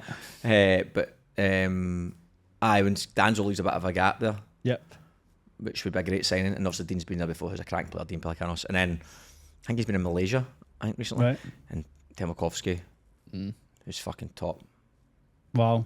That's a great signing. If it's true, if it's happening, maybe it's true and it's not happening. Maybe it's happened. I don't know. I just got told that. Rod Dale will be coming for you again. I know everyone loves a wee whinge, Raging don't man. they? What he's doing, telling stuff. It didn't happen. Telling people public knowledge. MPL 2, Spartans beat Rydamere 3-1. No, that was MPL 2. Oh, still in MPL 2? Aye. Fucking hell. That's what we stopped before, but just looked at the hanging. So I think Spartans started with Jaden Tran started, and one other person started, I think, from their new signings. Aiden scored for Spartans again, didn't he? Twice. He scored twice, Scored right? twice. It's a crack. I seen one in the top corner. I don't know what the other one was like. The first one I think was a keeper's parried and it's went in off his knee or something, I was told. But so Spartans are flying. Don't know how with James Dimitral as their coach, but they're doing all right. Rams and Hakoah finished 1 each. Tigers beat Dully 3-1. Conor Rose scored twice. Inter beat Newcastle Jets 2-1. Mitchell Smith scored twice for Inter. Fair play in the Lions, man. In the Lions, it's a mad season. Nick Similar to Pareka. yous, but worse than Central Coast United. I think they didn't win a game for 12 weeks. Aye, and if just 12 weeks, literally 3 points in 12 weeks. And now they're sitting, I mean, like they're not like. But now they've got 24 points. So that's from. fair play on Newcastle Jets. Nah, it's trouble. Wow. So then we've got Hurstville Zagreb beat Hills 2-1. I actually think Hills will struggle having lost. Hurstville Zagreb won 28 points, 25 points. I can't see if 28 points. Fuck, they've climbed up the ladder a bit. Yeah, they've done all right. Lackalandra scored again. I seen that. Aye. But I You think played United with Lackalandra? Yeah. Aye, he's a good lad. We had him on here. yeah, he's a good boy. Oh, really? Yeah, Aye. good boy. Yeah. I think Hills will struggle without Sepping and Yuki. Genuinely. Well, there's enough teams in there to keep it interesting. Obviously, you're still going to look at the top 3 Spartans. Also, by the way, Berries. What the fuck is happening to Hamilton Berries? Bankstown beat Central Coast Mariners 6-0. I know, I've seen that. What the fuck is... I know, what's happening to Berries? I don't know. I'm pretty sure Bankstown Derby's coming up. Yeah, it is. Aye. Shall I go? Depends on the The time. day and the time, aye. Aye. But 6-0, and they won 5-1 the other week. They beat... They beat Jets 6-5. That's right, so they did. Aye, 6-5. 6-5. What the fuck is going on? Beat Jets 6-5. And then, so look at that now. Their goals for the most in the league, 52. 6-5. Scored 50. Oh, to be fair, Spartans scored 49. Which is not bad as well. They scored 6-5. They won 5-1. They beat Rydermere 5-1 last week. So they did. And then they beat Central Coast Mariners 6-0. Who's the Bankstown Berries gaffer? I think it's Willie Savoy. Right, okay. I'm pretty sure it is. And his son plays in the middle of the pitch. They're fucking absolutely Aye, flat. 6-0. They've 6 different goal scorers. under as well. the radar, massively. I know. 6 different goal Lee scorers. Kunis scored again, didn't he? Yeah, he did. Aye. Darcy called it, didn't he? And then Bankstown City Lions beat Mount Druitt 3-2. Bay scored twice and Cook scored in his Oh, so that's on his debut, aye, class. aye. Good result that, away from home. Oh, of Always tough course. to go to Mount Druitt away from I home. think that Awara Tifi signed for Mount Druitt from That's Fraser. right, so he did that. Yeah, He- Rubes. yeah, he scored in his debut as well. Prospect and Bulls, another Sunday night draw. Prospect. Oh, did I finish One a draw each. that game? Yep, Antonio Orlando and So- a Gabriel Vulchik own goal in the 87th minute.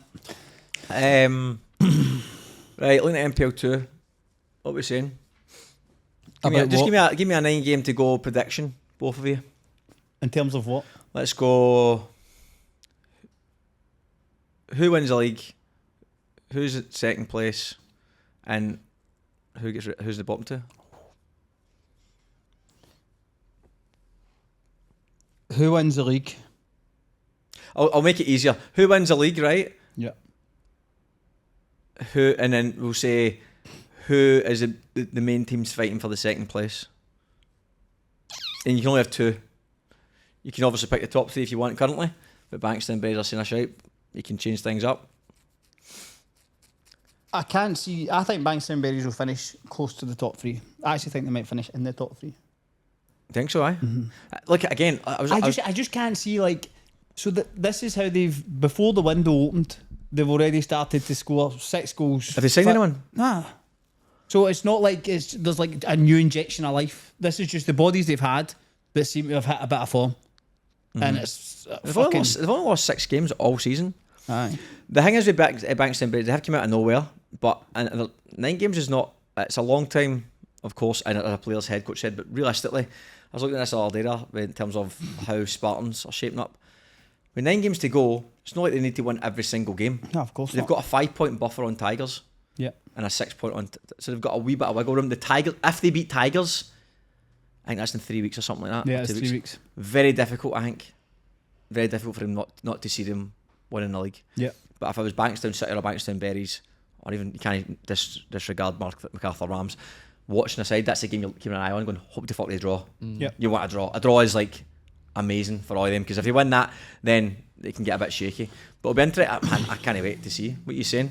I'll tell you, man. I'm going to go Bankstown City top, Blacktown Spartans top, Bankstown City second, Tigers third. I'm going to go Blacktown Spartans top, Bankstown City second, and Canterbury Bankstown third. I want Tigers to win, Yep. just because they're always there. I just get to fuck. They deserve it, because every year. Not mate, they do not deserve it. That's not how football works. They don't deserve it. That's the point. They I don't. almost feel bad because they're always there and they just like can't just get over the line. I know. I like it's actually mental how close they are every single year. I take it back and Bankstown City will win. Bankstown win a league. Wouldn't surprise me. Again, Blacktown Spartans just keep surprising me. I just keep thinking they're going to drop points, and I look at the result because they play Friday nights. I go, fuck, they won again. I don't Fuck, know. They won again. I don't know, man. They need to win. Blacktown Spartans probably need to win 6 games. I just can't see. I can't see how Bankstown City Lions don't win every game. I know, I but can't. so that's a good question. So if they win every game, do you think Blacktown Spartans drops 7 points? I only need to drop 6 points. How about goal difference as well? Oh, that's Look at Bankstown City's goal difference. 21 and 3. That could change. Bankstown City could scud someone. Aye, fucking 25 now. Nah, I don't think that's going to happen. They could easily win 5 or 6-0 a couple of times. Oh, of course. Depending, I don't know the fixtures. I don't know. It could go either way. If Bankstown City came through and win the league, who's going to be surprised? Let's be honest. Yeah. But as I said, I wouldn't be like, if they didn't finish second, I'd be like, well, to be fair, it was out with their control because Blacktown Spartans kept winning. They can't, if they win every single game, they still might not win the league. So what are you saying, Hatch? I think Spartans will win. Like they'll stay top. Yep. But I want Tigers to. Okay. So I think the top three won't change. Yeah, I agree with that. Like, in terms of who's there. Yeah, I think the same. I think Tigers will follow me. It could go. You could literally just swap them around in any order, and it could just be that. If Tigers, I would be more surprised if Tigers win the league. I don't say that. I agree. I disrespect the Tigers. I just mean Spartans are 6 points ahead, or 5 points ahead, and Bankstown City have strengthened drastically. So I feel like the ball's in their court. Maybe that's why they're gonna win it, because everything's against them. Maybe this is give it a year. Let's give it a year. They fucking don't shit the bed. They get a wee mattress cover up and they just fucking. A wee mattress cover. So Tigers have still got to play. How's away, tough game. Jets should beat them. Spartans. Central Coast away should beat them. Radomir, Bulls, Rams. But see, honestly, if you look at the MPL 2 fixtures, they're all fucking hard games. Yeah, they are realistically. MPL 2 is a very, very. And they're all leagues are tricky. Yeah, they are. You look at the weekend on all the leagues. Every week there's a wee bit of they lost drop points. Yeah, even that game's hard for Hingy. Friday night, Rams going down to Linwood Park on a Friday night. I know. Freezing cold, man. Aye. There's loads of tough games for all the teams. And Alliance, a hard game. That's a hard game. The thing Bankstown City probably got in their favour is depth. They've got a bit of depth now. They've got, I don't know the injury situation, but I'm assuming it's lessened. Oh, fucking must have. They're not signed any injured players, surely. Aye, so I think that could work in their favour, having a bit of depth, because you've got depth all over the pitch, realistically. Oh, and I am looking forward to watching MPL 2 again. The end of the season's going to be class. Brilliant. MPL 3 will start. Stanmore Hawks lost 2-0 at home to Hawkesbury. Harry Drew scored twice. Sydney Uni beat Fraser Park 2-0. Fraser Park have been a hit and miss recently. Aye, I think that obviously they've lost the Awaratipa. I don't know who else they've lost potentially, but big result for Sydney Uni. 2 goals in the last 10 minutes. And then a big game of the weekend, Central Coast United beat Glacier Red Magic 4-1. Yeah. How was the game, mate? It was good. It was, I don't know. They weren't. It was almost like they were shaky, like at the start. Like they were just like, it was a bit of both. Like we were given cheap turnovers, but then they would just give it back to us, and then we would give it back to them. Like the first 20 minutes was just like no one could keep the ball. Yeah.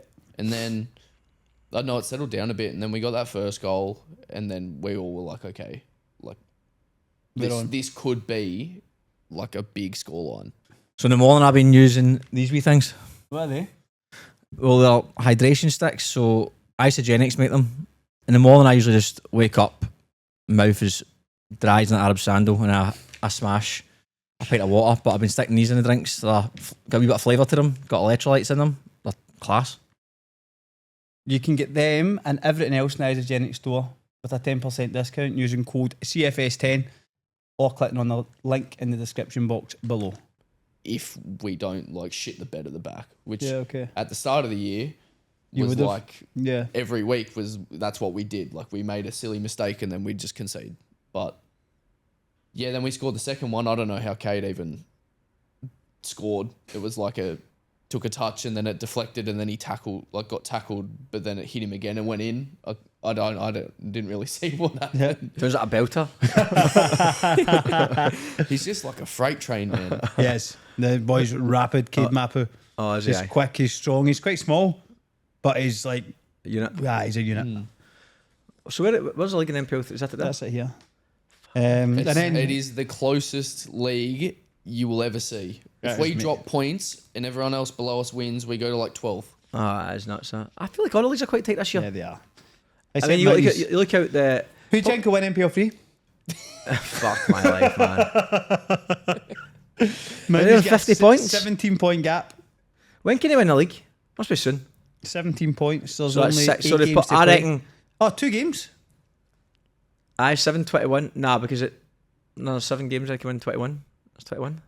But there's 17 points just now, right? Yep. So just say that stays at 17 points. Yep. So there's 8 games to go. Mounties have got 8 games to play.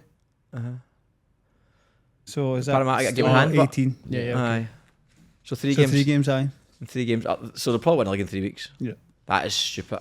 When did Zagreb win the league? But it must have been quite close to that. That was before Zagreb never lost last year. So Zagreb won the league before Mounties did so far. Aye, Zagreb never lost. So Zagreb won it, but what I'm asking is, what round did Zagreb win the league? 25. No danger it was this early on. There's fucking 8 games to go. Is it sweet if I duck to the bathroom? No Of chance, course, mate. aye. You need to piss on the couch. 70 points Zagreb got. Oh, Mounties are on 20. Mounties are on 50. With how many games to go? They could get 74 Mounties, aye. So that's tight, to be fair. Aye. Fuck, fair play to Zagreb last year. Oh, it says they lost twice. Oh, maybe they did. Well, it makes sense, doesn't it? 60, 74. Goals for 65. And Mounties have scored, what, 104 or something? What's the crack with the goal scorers, Chaz? I like to, when you go through the goal scorers, I like to keep an eye They've on got that. 68 goals already. Fucking hell, man. 68 goals. Averaging 3 point something goals a game. Fuck, that's nuts, man. Wow. Right, go to goal scorers and then we'll move on to Hatchet Boy. No, I need to go through the rest of the Oh, MPL 3. fucking dribbles shit. We'll go through MPL 3 scores and we'll go to look at the top scorers. Why are you just giving me MPL 1? I feel like you missed last week at MPL. I fucking feel so behind on it, man. Fast moving game, this MPL stuff. So it's just giving me an MPL 1, Lowell 15, Sekenis 14. Hope Sekenis gets it, that'd be good. MPL League 1, Kunis 17. Oh, top scorer on Aidan MPL. Kyra 16. And then here, MPL League 2, Man, what's the crack with... Patrick Antelmi 22. By the way, seeing you look at the score, obviously Kunis on 17, Lyle 15, and tell me might get there, but the year when it was Mitch Cross, and I think Mitch Cross got 35, Aye, mad and numbers. Euro got 29 or 30 or something. Do you know what? I wouldn't be surprised if Antelmi scores 35. I'm saying that, I said Antelmi, I looked at Antelmi, he might hit it, but how unreal, like, Euro was hitting 30. Aye, an MPL 1. It's fucking Mad. nuts, isn't it, man? That's some going. It's double what Lyle's on just now. Yeah. It's only 9 games to go. Parramatta beat Nepean 3-1 and give themselves a 3-point cushion in second. That's a shame for the Nepean, man. Camden Tigers. With their third draw on the bounce, Camden Tigers equalising in the 85th minute against South Coast Flame. What's happened to Camden Tigers? I don't know. I don't have it. I don't have the answers. It's weird though because like they're not a bad like footballing team. Yeah. Like they're just not getting results. It's a bit like us at the start of the year. You just can't get a win. They just It's can't. fucking horrible when you can't get a win, man. it's hard, man. That is brutal. Brutal. Dunbar picked up a point against Mounties. Seen that, aye. Antelmi scored the 22nd goal of the season. And then Sunday night game, Granville Rage beat Bonnyrigg 3-2. Charles Eriku scored 3 goals. Bonham pulled 2 back in the 70th and 92nd minute. Who's coming second in MPL 2? MPL 3, whatever it's Parramatta. called, League 1. Parramatta? You think so? Oh, no, that's what it is at the moment. No, but who thinks going to nick it? Oh. Tough one, that's, isn't it? Tough, that is. Parramatta. And I say that I want to back Parramatta because just because Marco Sama has got a wealth of experience. You've got Dara Rayner there, who's a good player. They've took in Alan McKee, who again is Aye. very experienced at this sort of level. I think that they'll have enough. And then Central Coast United are I don't want to say I just I want Parramatta, but I have to be mindful that our sponsors are Fraser you're Park. Fraser Park, we want to do well because Oh, of, of course. because of the Savlaki boys, but But I think, look, Parramatta win their game in hand here. They go 6 points above Fraser Park with 8 games to go. aye, I would like to see Parramatta. I think they're a big club. Fraser Park, big Fraser club as Park well. are massive as well. But the top 3 are realistically, and the only one, if you stick Bonnyrigg in that Bonnyrigg. 4, like there's some big clubs in that fucking league, man. But hey, you never know. That's the joy. I see some signings. A lot of the signings in MPL 3 I'm not entirely on top of, so it could change things. Obviously, Mounties are an absolute stick on, so it's just who can get that second place. No, of course. And as you say, like Granville Rage have played the same amount of games. If they win their game in hand over the teams, they'll go third. Oh, fuck, it's one of those leagues that there's no point in trying to work it out. Ah, It's it's just wild, too much man. movement. You can't afford to lose a game. Yeah, you literally. can't drop points. If you were to lose, and as you say, the teams below you win, you'd end up 11th. Yeah. That's fucking crazy, man. It's wild, man. Oh, again, if you look at teams, I'd go as far as Nepean, around 27. So you go, you're 6 points off second. With 9 games, you'd fancy yourself. Yeah. Oh, 6 points is fuck all. We're 4 points off second. And I'll be like halfway. How's that form? How's that form bar? Yeah, he's flying, by the way. So what changed there? No, we'll get to that. All right, okay. We'll get to that. Sorry, Jumping I on did here, ahead of man. myself, Jesus Christ. So, we'll talk about you, Mr. Hatch. Favourite movie of all time and what you'd eat while you're watching it? Oh wow, that's we're doing that. All right. Favorite movie of all time. I think at the moment it's still Avengers Endgame. Right, okay. Have you watched Avengers? Nah. No, never. Oh. No, I watched it. I'm a grown man. I was still in school when it came out. We were long gone, man. Oh, yeah. And probably eating pizza. Pizza, what kind of pizza? I'm boring. I get cheese or like a cheesy. I garlic don't think cheese. I always, if I go to a new pizza place, I get cheese straight away. I think that's a sign of a good pizza. If they do a good cheese pizza, and then after that, it's decent. I'll add a wee bit. I tend to do that just with pepperoni. Oh, by the way, speaking of that, fuck me, the pizza in Boston. Incredible. Oh my god, mate, no fucking joke. The slices of pizza, it was $4 for a slice of pizza, and it was basically half a pizza. It's a slice. So you want a slice? I'm a fucking slice, mate. Fucking, it's a night out. It's like literally that. So and they obviously they fold it. Right. Okay. Unbelievable, man. Aye. Oh my god. I'd have been on them lists. I was pretty much on them every night. At like 3-4 in the morning. I'm like pizza slice. $4. Or if I was like getting during the day and I was getting a wee bit rocky, I'm like, I need a big slice of pizza. You just nip out, bite pizza, back out again. Brilliant. Karaoke song. Well, my initiation song is "I Want It That Way" by the Backstreet Boys. Right, okay. I could see you in the Backstreet Boys. I could see it as well, aye. Yeah. Need a few drinks. I get stage fright, but We've all been there, mate. Oh, aye, it's not the best, is it? And if you could sign any NPL player at Central Coast United who you haven't played with, who would it be? Windows open, mate, so we can try and pull a few strings. The Japanese boy from Mounties. Who is it? I don't know his name. Kenny? His name is not Kenny. They call him Kenny. I think he's. I don't. But I'll tell you what, he's unbelievable. Is he? Is he? Oh, And what position does he play?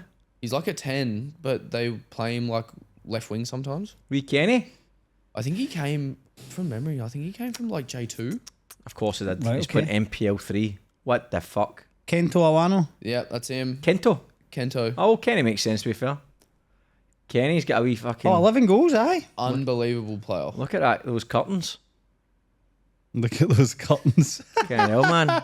Wee drawstring for them. We got lucky because in the first game that we versed them, he just like took the piss, Oh, really? basically. And then, but in the second game when we versed him at Mounties, they played him left wing. But he's a 10. He's well, I thought he was a 10, but they moved him. Yeah. You just beat them a few weeks ago. Yeah. Japanese boys are a joke. Yeah, That's my head in. So good, man. Did they wear Mizunos? I think he might have. There you go. Most man. likely did. Most J2 likely did. playing MPL 3. Love that. No dramas. Right, Mr. Hatch, tell us about your youth football career on the Central Coast, mate. Where did it all start? Actually, I liked the name so much I wrote it down. Woy Roosters. Woy Roosters. Brilliant, man. Woy sounds like a flavour of a pack of crisps or something. Woy. Yeah, so I started there, under fives whenever you start. I think I must have been 5 years old or something. And then I was there for, when did I leave? Under nines, I think was my last year there. And I wanted to like get better I wanted to be like a professional footballer. So I was like, I go to the holiday clinics with Andre Gumprecht, Right. who's like a big Mariners. Like, I was like in awe of this guy because he played for the Mariners. And we went there, we're like, what club should we go to if you want like to get better? And he goes, we'll go to King Cumberroos. I'm like, all right. So signed for King Cumber for the under 10s. Look at that power the big man's got. Sign here, done. Went undefeated. Brilliant. Lost in the major semi, lost in Not the minor semi. Just couldn't do finals football as a 10-year-old. But and from there, the boys that I was playing with told my mum that we're all going to trial for the Central Coast like football team, like it wasn't called Mariners, it was called CCF. And mum asked me if I wanted to do it. I'm like, I mean, yeah, I may as well. Like if they're doing it, I want to do it. Yeah, of like, course. I didn't know what it was. Aye.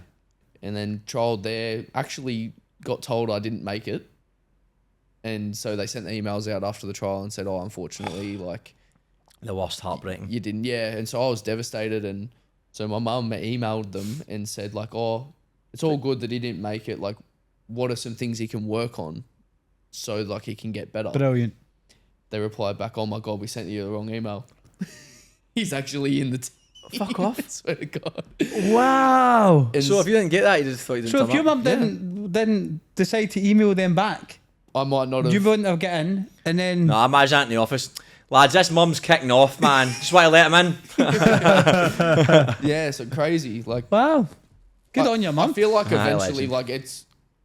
like, they would have realised I Yeah, wasn't there and 100%, followed it up. would have balanced but itself out at some still, point. The fact that she asked, like, what I could do to get better, and they were like, oh, my God, we've sent you the wrong That's email, brilliant, man. is, Admin people. Aye. ridiculous. But, yes, I was there from the under 11s all the way through till first grade. I think I was there for 9 years. Wow. Wow. All the way through, just, like, chipping away at the age groups. Yeah, good on you. So the biggest club over there? Yeah. Aye. Like, if you want to try and be a professional, you try and play for the Mariners. Like, Yeah. and they obviously changed from CCF to the Mariners Academy when I was like 12 So or CCF, 13. sorry, I'm behind. CCF was the Mariners. Central No. Coast Football. Central Coast Football. But is that now what the Mariners Yeah, is? the Yes. same entity basically. Right, So okay, I so I missed think- that piece. Okay, aye. I could be wrong, but it went from, there was two Central Coast teams. They were called Lightning and Thunder under Central Coast Football. Yep. And then the year that I came in, they binned that and made it CCF and made it one whole thing. Yep. Thunder and Lightning. Eh. Brilliant. And then I think it was 2 years, maybe 2 years or a year later, I think the Mariners bought CCF and then made it their academy. Right, okay. Wow, a lot of Right. stuff happening. I don't know if that's true. So but Central Coast Mariners existed alongside Central Coast Football, but just as an A-League team. yeah, so the Central Coast Mariners was just in the A-League. They Right, didn't okay. have an academy. Right, And they okay. were like, okay, we want an academy. So they bought CCF, and that was then the best way to start Yeah, an okay, yeah, academy is makes already sense. pick up something. Okay, makes sense. Yeah. So that was... So again, back to my point. So when you signed for Central Coast CCF, were they already affiliated with Central Coast Mariners, or did that happen during your 9 years? I don't think so. I think that if they wanted to, that they could sign players. Right, okay. Like So a fr- pathway from sort like of thing. first A grade. feeder club almost. Yeah, there wasn't. I think at that point it was just rep football. Right, okay. Like I didn't when I was playing for CCF before it was the Mariners. I just wanted to play rep football until I was playing first grade. There was no A League, like because they weren't affiliated. In my head, I didn't know. I don't know. It could have been Yeah, okay. like once you're playing first grade for Central Coast Football, you can get picked to play A League or something. I was Yeah, just I okay. was too young. It's interesting. And then, so talk to us about that kind of pathway for you. Obviously, you'll have seen good things, good experiences, negative experience. Like, how was it on the whole? As a kid, it was very demanding. Yeah, okay. I feel like going through that, even like I didn't do rep football until I was like 10, 11. And looking now with all like the SAP and everything, like under nines, Yeah. like I feel like there's almost too much like stress put on them. Like as a Yeah. kid, what I say, like, I was coaching a little bit for one of the guys I know at like local, and it was just like a little academy, and our focus was if they're young, because we did like under nines and stuff like that. It's like if they're young, we don't want to do like, we're not going to make them do a bunch of like technical stuff. It's more just like make sure they're still having fun. And what age group is this? Under nines, under tens, okay, yeah, like that young, even like under 12s, like you can get a little bit more like focused. But because I remember when I got to 13s, 14s, and that's only doing it for like 4 years, I was done. I wasn't having fun. It felt like a chore Yeah, okay. because it was like 3 nights a week, Just- 2 hours. It was like you have to be like focused the whole time. Like, and I went through stages where I was gonna quit. I was like, nah, it's not for me. And that was from like under 10s. I think it's a hard balance in it. Oh, The hard balance between getting, because I do agree with your point, the fact that I've seen a lot of things of people, the fun getting sucked out of football, even at senior football. You forget that it's actually a fun, like, No, you you love enjoy the game, it. you enjoy Yeah. it. A lot of people don't enjoy it, but there's also that element of like, when is the point where you go, right, there has to be structure now, because But something has to get I involved. think the structure and fun can go hand in hand. I know, but I'm saying I don't. There's lots of context required. I just mean there has to be the element of we need to take this serious now. Oh, of course. And that means repetition. It means the discipline of doing the same things, which as a 13-year-old, You don't want to be doing it. you're like, I can't be arsed doing this. I could be just playing the Xbox, or I could be playing football, but with my mates, just try to hit random lampposts with a ball and give myself 50 points, making up games off the cuff. But I think that's where you kind of go back a wee bit in time in terms of what we would have did as kids. I don't think that anything like that. Very blanket statement, but I don't think that there's anywhere near as many people doing such things as going out and trying to make up own random games with football as there was. I remember when I was coaching youth. I don't know if you remember this, Chaz. We should do that academy, but like, if they got there early, we done this time, like, let's see how, basically testing the young players in terms of like how inventive they can be if they're just left their own devices, rather than before training started. Very often they'd come in and they'd just sort of hang about and someone would kick them ball themselves or whatever else. So you know what we'll do is we'll just stick two Bibs. sets of bibs down, we'll leave some balls. And I mean, growing up, what we would do, get a ball and go, right, we're going to play Cuppy, a World Cup game. We're going to play, you'd make up things. If you hit, it's two touch, but if you hit the post or this, and it's three teams or whatever it is. And kids are amazing at making up games, even if they don't make sense. These kids just all stood looking at each other. The bibs were right in the centre, the balls were next to them. They have a fucking clue what to do. So it's like they needed a coach to walk and go, right, this is the team. This is before the training session started, so it was like there was just complete free play. The point was, can they go and create their own game? There was no suggestion that's what they're to do, but everything was there for them to do it. It was like, you've got 30 minutes to kill, just do something. And they just stood doing nothing. Like, almost like, what do we do? And then one of the lads who'd done the coaching, he's like, oh, there's bibs and there's a ball. What could you possibly do? I don't know. And like, oh, you could play a game. Yeah, okay. Do you want to pick teams? They didn't know how to pick teams. It was like, used to be like, turn your back, we'll do numbers. It's like 1, 2, 3, 4. That's like odds versus evens, whatever it is. It was just like they needed somebody to say, step by step. do this and then do this.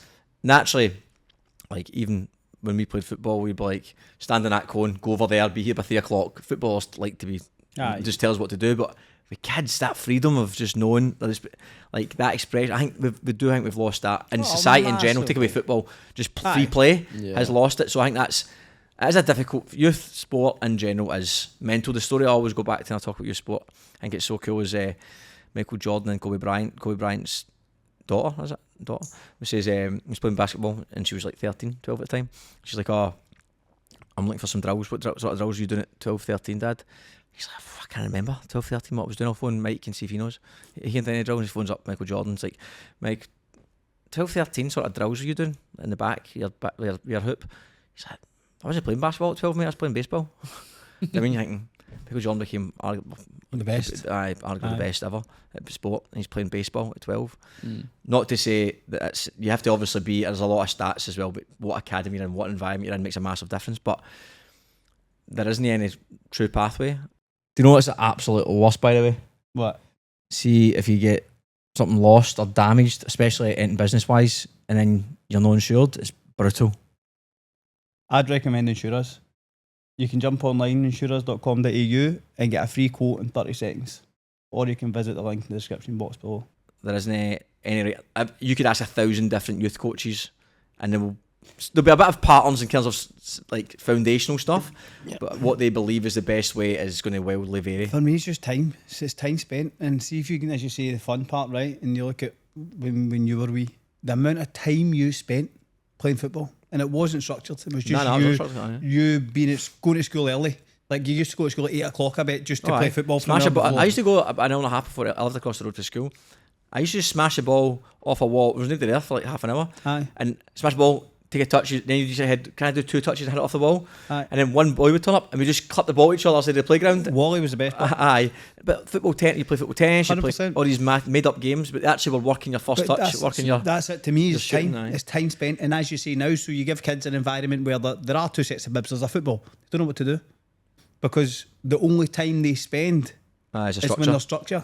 I think that it's so important that people go and like. I bet no, you couldn't tell me who taught you how to kick a football. Fucking still don't know how to kick one. I know. That's who you ask. But you were just outside kicking a ball. Nah, And you no, learn how to kick I the ball. didn't have a coach until I was like an actual. I had coaches, Aye, but an actual coach. but in the UK, the level I was playing at, it's completely different from NPL. But I was playing with lads who played like dropped out of Celtic, dropped out of Rangers. It was a competitive like Harmony Row, Campsie Blackwatch, like top teams at that Western Bartonshire, Scotland, top teams at that level, and never had a coach that whole time until pretty much the year before I went. For the year I went to America, it was my first time I actually had a guy who taught me tactics. Is it aye? Wow. Aye, taught me tactics. See, this is the flip side. So just going back to what you said, right? I was fortunate that I went into Dundee United when I was 12. Aye.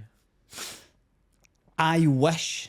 Oh, looking fuck back- me, of course. 100%. But no, but so you played Scottish Cup and you played all these things. I never played any. I never played any 'cause you went into that environment? competitive football because it was pro youth. You're not allowed to go into Scottish Cup. We weren't allowed to play in the Scottish Cup, and everyone else was talking about winning trophies and winning these things. We never had an opportunity to win anything. Oh, well, that's the thing, because you went, there's that many competitions you can That's win. it. Aye, Like win so we trophies all the time. never, and that's what I miss that. Like I wish now if I could go back, I'd have loved to have played like with Aye, my that was the pals, the funnest part. Scottish Cup and all these things. I'd go down to Blackpool when you play a competition That's it. and you'd We win a never cup. done And, anything. aye. Nothing. So was again, it's swings and roundabouts. It's different. I get like it's a environments different world. Football's different, youth's different. As I said, we could have every week have a different youth coach on here, and they'd have a different philosophy story. on how it should be done. I seen a study the other day that was out, and it was like, I think it was on a German study, and it was like 80,000 players over a certain length of time. Only so many people made it by doing a certain pathway of how they played it. But then the Arsenal head of youth, who's been there for like fucking 20 years, who brought through Saka and all that, is like one of the best guys in the world. He was saying what wasn't mentioned in that study was like where those people actually went to in terms of what academy they went to. If you took out those 80,000 people, how many of them actually went to an Arsenal academy or a Barcelona academy, or at 10, at 11, at 12, or versus how many people went to the local academy, went to and then got to 16 and then maybe tried to get to that level. Obviously now with the amount of coaching you've got and the quality of coaching you've got, you'd like to think if you go to a Barcelona academy or a top academy, which you'd like to think in Australia the aspirations of a Sydney FC or that would be at, if you can't make it to that, you at least fall to the next best thing, Yep. and you still stay in the system a little bit, and then it's obviously what happens for there. But again, it's a fucking can of worms, the youth, because there's so many variables between growth spurts and ability, environment, households, like opportunity, finances, Yep. the right people. There's like sometimes it can come down to like where you live, like 100%. how close you are, who's identified you, and if they've identified you, what academy's close by to you, and even if it's far away, maybe your parents just can't take you that far away, and They work. they work, and it's just the practicality of it. Also, you have to settle for the next best thing, and you think, oh, what would have happened? You never know. We'll never know. So what Crazy. what made you when things were hard in terms of you weren't enjoying it as much? What made you keep playing? I think it was just the boys that I was playing with Yep. at that point. Like, there'd be like moments where before training I'd love it, and then after training I'd be like, oh, I don't want to come back. Yeah. Okay. But then I'd be like, oh no, like it was just like a one-off. Like the boys are good, so I want to be like, Yeah. You're part of them. yeah. Yeah. And that got me through like a lot of it. Yep. And then I think it would have been maybe 15s or 16s. I started to get like cocky. Actually, cocky's not the word. Like, have a little bit more confidence. Like, all right, I'm actually pretty good. Yeah. Like, Which can be a good thing as well. Yeah. I think it's fucking essential. Aye. like you Especially if need your it. position, You and need the it. type of player that you're still playing attacking, more Left attacking. back. You're left back at that point as well, okay, but you're attacking left back. Yeah. Aye, okay. So it was like, all right, I'm pretty good. There's going to be some hard days, but if you want this, like, you're just going to have to put up with it. Go on with it, And yeah. then the harder I worked, the more I enjoyed it, and then I realised that I was just being a sook. Yeah, so I was just going to say that. I was just see how you said the harder you worked, the more you enjoyed it. What do you mean by that? Just like you can feel yourself getting better, Yeah. like and fitter and just. So that goes back to the original point that he was making about 12, 13, 14. That's what I'm saying, there's a balance. Yeah. Because it depends on what that looks like. Because if you're just working hard, there's no plan. Yeah. Which often, As the case, unfortunately, in your 100%, sport, it's just it's just coaches. It might be a good session, but it's not a plan. There's no development plan. Yep. But if the player's well aware of what the development plan is, and you're working your hard, and you see the development, it becomes addictive. It's gamified. Yeah. I think that's, as you get older, as you're saying, you're working harder, I'm getting better, I'm looking better, I'm feeling faster, I'm feeling sharper, my left foot's better, whatever it might be. Then you're like, who would not want to be in that environment? Who doesn't want to feel like that? I think the main thing was like that was probably happening through like the early years. Yep. But I couldn't tell. Yep. And so I was like, oh, well, I'm like doing all this and nothing's What's the changing. point in that? Like, Yeah, what's yeah. the point when I can just do exactly what I'm doing here, but with all my All your mates. mates Yeah. 2 nights a week, like, and just like have it like that. But then as you get older, you start to see the difference. Yeah, of course. And it's like, okay. So was that when you were going to leave? That's probably back to the environment. Like if you were at your local club at that point, it'd be easy to like, I'm just going to stop playing because your environment, you're in that, you have that opportunity, and you went, do you know what? I'll just need to suck it up and keep going. That is, you came through that or ended it much better. I think that's you having better, like maybe more educated coaches around it, and they can see you getting better. They can see like just keep doing what you're doing, just keep turning up, stay where you're going. But I don't think in a lot of situations, if it wasn't a professional environment, or CC, I'm going to assume it was pretty professional at CCF at that point. Was it called CCF? Is that right? It was Aye. CCF. Aye, yeah. but at the point when he was there at that Yeah. age group, you're going to assume they're getting good coaches in the area who's going to be like identify like 100%. he's a decent player, make sure he doesn't quit, like stay on him, Yeah. whatever it is. It's so, like it'd be so easy just to drop out if you're playing local, because maybe a coach would be like, no worries, go and play with your mates if that's what you prefer. That was another thing too that I had mentioned, that it wasn't just the boys. The coaches that I had from like even when I first joined there, so like Jesse Perez's dad, Yep. from the 11s all the way through, I didn't have like a bad coach. Like tactically, like like put aside the Yeah, of course, Yeah, that of age course. group anyway. Aye. but as like the player management Yeah. of like kids, even like as I got older, like it was unbelievable. Like I was like shocked. Just good people. Just good people that wanted to like help you. and if you were struggling, like they would help you. Like Ken Shembry, who wasn't a coach, but he was like I don't even know what you'd call him. It was like I don't know, if you had a problem with like within the academy, you go to Ken. Right. I used to go to his house and sit down and go through videos of games, and he would give me advice, like just at his house as like a 12, 13-year-old. Yeah. And he was not a coach. He was like, I think he was the academy director, like so big in the whole academy. Yeah. And he's taking the time to And he sit took the and go time through. for me to come over of an afternoon after he must have been working, sit down in his house, go through video and like help me. Yeah. It's important, man. Oh, As That's what I'm saying.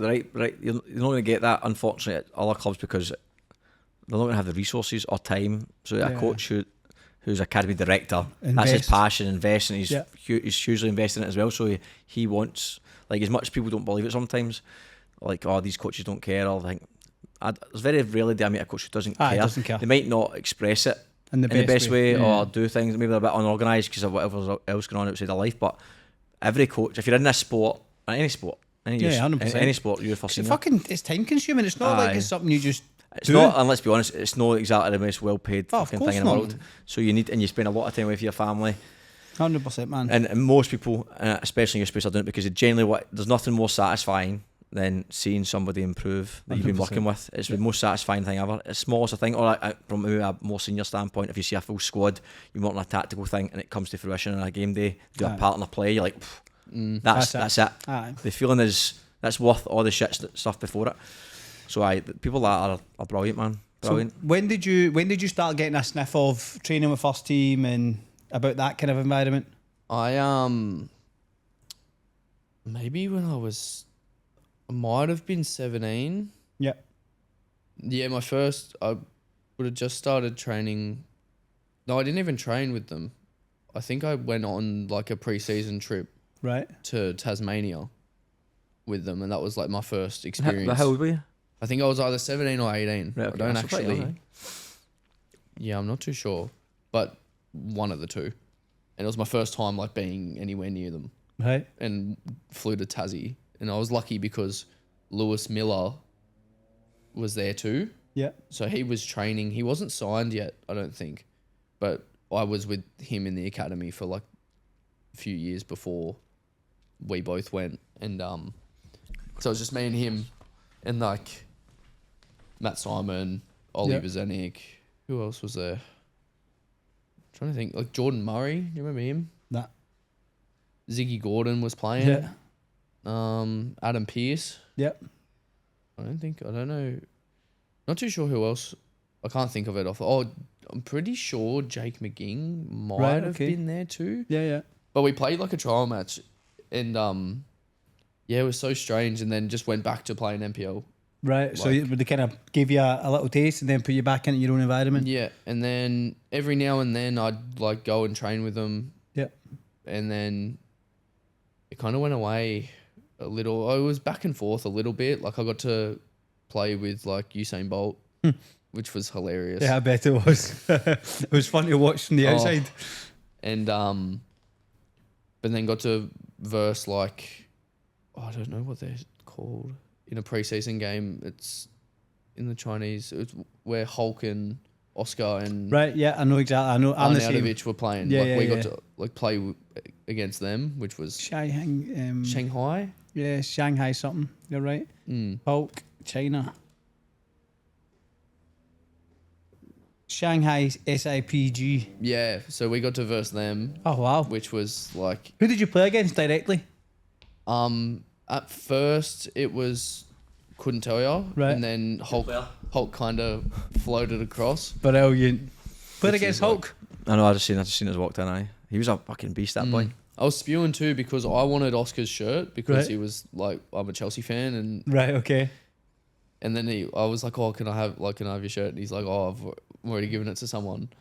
And then they just went into the change room. I didn't know. Like I was like, okay, I asked, didn't get it. Like I'm just back in the change room, and then I walk back, like everyone's coming in and with shirts, and I'm like, oh, what's going on? It's like, oh, they had like 6 each. Oh, no. And he's like, they were just out the front, like just hand. Oh no. Who did you man. get? End up with? Nah, didn't get any. Oh, sick. By Man. the time I went out there, after I realised I went out there, they already went into the change room. I'm like, oh, well, I'm not going to. Aye. Go no. I got- I got Excuse a- me. Excuse I got me. a photo with them after the game. That's cool. Anyway, Yeah. so that was pretty cool. How were they on the pitch? Oh my God. Unreal. Levels. So many levels. Like, it was ridiculous. It was almost like they weren't even trying. That is weird. That I think that's all the time. I always think, let's say you go and play football. Say you go and go to Apia training tonight, and there'll be somebody to train him, whoever it might be. Let's say you go to Bankstown City tonight, for instance, right? It's a good example because there's a few A-League players, and you train one of the boys like, fuck, he's first touch his class. He's always in space. Just say Joshua Brilliante, brilliant. And then you go, right, well, imagine him when his prime playing in the A-League. It's probably someone in that team who's like next level. Next level. Aye. Well, imagine like Birmingham. It's probably something, and you go Birmingham FC. You start going through the levels, then you get to like Messi and Zidane. And you go, I can't even imagine Nah. Yeah, the level. I the know. levels, because some boys you played with at like NPL level or semi-pro level who you think you can't get near them. Yeah. And I spoke to Gavin Ray. I was like, when you came to NPL, what was it like? And he was 37 or something like that, and he was like, out of shape, playing with Hako. Hako were good at the time. He's like, honestly, it was easy. And I was like, and he's like, I can't explain it. It's just like when I got a touch, it just felt like I just knew exactly where to stand and no one would mark me, and I knew where to take a touch and no one would get it. And I'd go to make a pass, but like I could see where the pass could go, but nobody was there. They And I was couldn't like, in my see head, it, I thought, no, it's like me going to an 8-year-old's party and me just jumping in and being like, they're down to an Ilgies the ball, wee man, and just ghosting about. That's what it must be like. Of course. Like the levels must just be A joke. Aye. aye, it's Because that's it. You look insane, at man. We looked at that there. So Hulk went from Zenit to China for 45 million. It said. not bad. Not bad. It went, but aye. So then that was you put against them, and then what was the kind of next exposure? Would you call it to first team football? It was. I think the next point I was like training in and out like a little bit. I would have been 19 Right. at this point, still playing just first grade for the academy. Yep. And because we had all those, it might have been COVID. When was COVID? Like when did it first? 2019. Around that, I can't remember. Whenever it first started, because we won MPL2, but it got binned because of COVID. Oh, right. And then we won. We were winning it again, And then it got binned again. Yeah. Well, they let us finish, but they said no one's getting No promoted. one's getting promoted yet. And then the third year must have been 2019, Right. I think, because we won that year. I got injured. I tore my syndesmosis, and I was out for like 4 weeks just before like the finals and stuff came, and so I wasn't training with the A-League that much at that point. Like I was in like every couple of days, and then tore my syndes, and then just like got binned. And then when I came back, Nick Montgomery was my coach for the academy. Yeah. Yep. And so, and I was I've been a left back my whole life. And, but he wasn't going to sub me on as a left back. So he put me as like a left sided in like a diamond, Right. like left sided Shift. midfield in a diamond. What a shift that is. And the first game he put me there, I scored a double and got an assist in like 20 minutes. And he goes, okay, we'll do that again next week. And then like played good the next week. And then I was scoring a little bit. Like I wasn't really one that scored goals because I was playing as a defender. And then got to the grand final and I came on and scored a double in extra time. We won. We beat Tigers. Like I think it was 2-2. They went up 2-1 and Max Ballard scored a free kick in like the 94th minute to take it extra time. Oh, fuck. And then I scored a double in extra time. And then one of the other boys had to steal my spotlight, Harry McCarthy, and scored a double after me. So we won 6-2. 6-2, fucking Wow. And then from that, I got my contract for the A-League. Oh, Wonderful. nice. So I think they must have watched that. I don't know, watched that game and Thought he's got something. yeah. So then, when you went in, talk to us about your kind of first experiences in your debut, because there's a record around his debut. Do you know that? 25 seconds. 25 seconds, man. It's crazy. Wild. I just read that it finishes in 25 seconds. I was like, what is this? What website am I on here? Yeah, no, it was. I had to wait a while. Like Yeah. I was on the bench a fair bit, and just like, it's just like you sit there and you go, oh, I could really like do something in this game, and then you just warm up for the whole second half, and then obviously doesn't put you on, so you're like depressed for like the next 2 days. You know, I know I talk a lot of shite, by the way, but if there's one thing to believe is on is where to get the best Savlaki. Where would that be? Savlaki boys in Marriottville, next level. To be fair, I've been there. Savlaki boys have put together a champagne pack. In the champagne pack, you get souvlaki, lamb souvlaki, chicken ribs, pita breads, halloumi, dip, and it all comes in a nice wee souvlaki boys cooler bag. So just ask for a champagne pack when you go to Savlaki boys in Marriottville. And then you go, all right, we'll try again next week. And then I thought I was hearing things. Like I was like warming up, and the S&C came over and like called me over. I'm like, I literally just like stood there, didn't hear him, and then he like called me over again, and then he goes, mind you, I've been a left back. Yeah. Alan Stajic calls me over. Yeah, you're going on for Bowman, but I want you to play as a striker, as a number 9. And I'm like, I looked at him, I'm like, what? And he's like, don't worry about anything, just run around and just like enjoy it. I'm like, okay. And then, yeah, went on. It's all a bit of like, it's still like a bit of a blur. Like, because I was versing like Bernat Right. like he was playing for Bulls. Yeah. And I was like, in my head, I was like, okay, I'm gonna like just like crunch him just to be able to say that I did. And that's why like the throw in came in, and I've just like left the 9 position and just ran over to him, but then he like backheeled it straight to us, and then I just went and scored. What a feeling. How was he feeling? Unbelievable. Oh, it's just like, even now, like talking about it, it's still crazy to think about. I don't think anyone will break it. Yeah, 25 seconds, Stevie, is a joke. Yeah, it's I decent. can't see it Right being foot broken. too, mind you.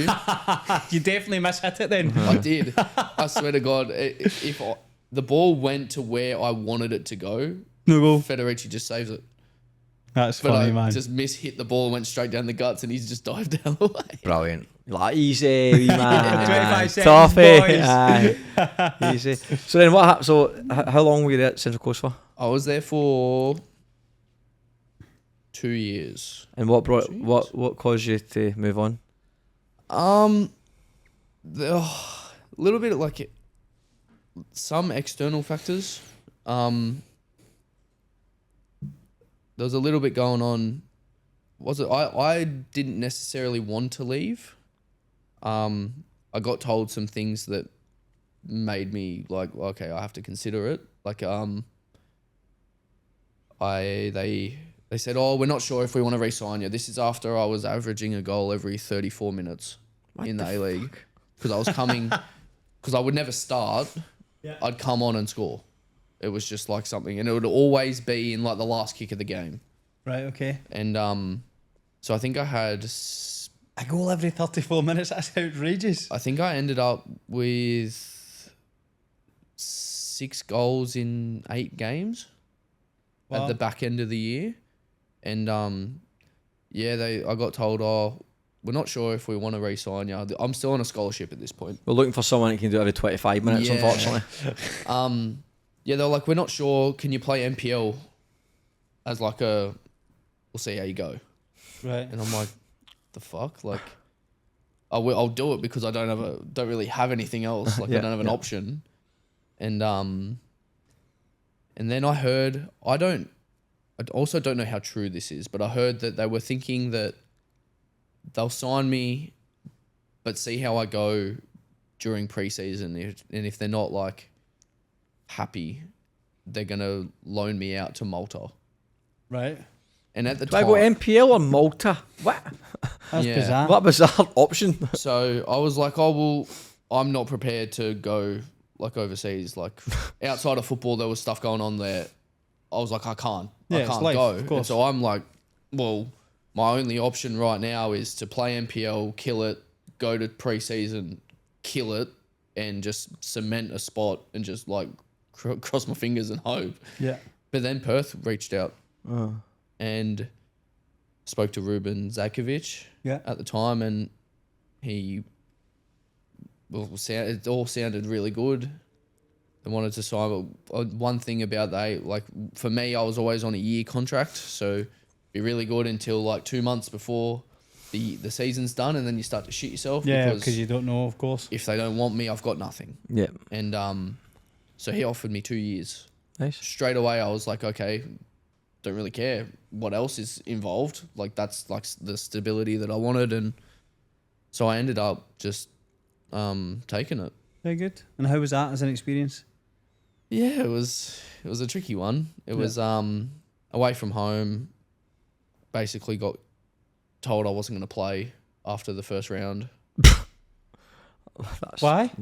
Well, so I signed there as a winger. Yeah. So still learning how to fucking play the Right. position because Yeah, I've okay. never done it. I've only ever played as an attacker in the A-League. Yeah, okay. And so he's like, oh yeah, like you're going to be like playing every week. Like I was starting every game in preseason basically. And then You playing well? I was doing all right. Like I was still trying to get used to, Right. Not doing bad, but not doing Everything. shit. Just Yeah. everything. Yeah. Okay. and then first round against the Wanderers, I started on the bench and came on and didn't like, I think I came on for like 15 minutes. Yeah. So just nothing basically, just standard. game. Yeah. Didn't do anything like heaps terrible. Didn't do anything really good. Like it was kind of just like, could have put someone else on. Yeah. You wouldn't have known. And then we changed formation to a back 3 with wing backs. And when he told us that, I was like, rubbing my hands. Magic, like, fuck yeah, like wing back would be like perfect. Perfect for you. Calls me up to his office and goes, so we've changed to wing backs and I don't think you can defend, so you won't be playing. And I was like, fuck, man, I've been a left back for my whole life, 22 years. And I've just been told I can't defend. And I'm like, all right, well, fuck it. I'm just going to prove him wrong. And then just never played. No. I came on for like 2 minutes as like a time-wasting sub in one game. And that was about it. I think I played got 3 appearances, played like 30 minutes. You saw out your whole 2 years? Nah, I after the first year, I terminated because, not necessarily because I wanted to leave the club. It was more my sister was having a baby and she was here. Yeah. Some other stuff outside of football wasn't too good. Yeah. And I thought, you know what, I want to play. Like, I don't care where I play. I just want to play. And be a bit closer to family. And so, ended up signing with Marconi. And the funny part was, as soon as I left, like Ruben obviously parted ways with Perth, and they brought in Alan Stajic, who gave me my debut with the Mariners. Oh, fucking hell, man. And I'm just sitting there at home like, there's no way this is just happening. And then so I messaged him like saying congratulations, and I made a joke and I was like, shame I didn't know you were coming. I would have stayed with like a winky face. And I'm thinking, please just re-sign me. I'll come back. I'll come back. Did they reply to you? He's like, like thanks, and just like it was just bad timing. Bad timing. Yeah, like a normal just message. So that's annoying though. But in all fairness, I think coming home was the best thing that's ever happened to me. Good. Like, who signed you at Marconi? Was it Seca? Yeah. Oh, nice. So I was there for 10 games. Sign in the window. Yeah, I got injured. So I played like 8. Every game I was a part of, we lost. They were first. They were coming first. I signed. The only game that they won in that last 9 games was the 1 week I had off because I was injured. Oh my God. And the other one against Bulls where I didn't start the game. Every bit other of a part on game, them, mate. We either drew or lost. And it was just like everything I was a part of. It was so funny. Like, I'm so sorry. Were you playing badly? Or was it just one of those freak it was coincidences? It was just a coincidence. Okay. Like, and obviously when you finished there, did they want to re-sign you? I think they would have. I think I was being impatient. Right. Okay. I'm gonna say. Yeah. Because they said that they would start talking to people about re-signing, and I think it would have been like a week, and I'm like, what's going on? And then before I even heard from Seca, Tricky called me. Right, okay. And I spoke to Tricky, and I was like, I haven't heard anything from these guys, so a week's not a long time. I came up, I was like, they obviously, like, they might not want me, so I'm going to go play for United.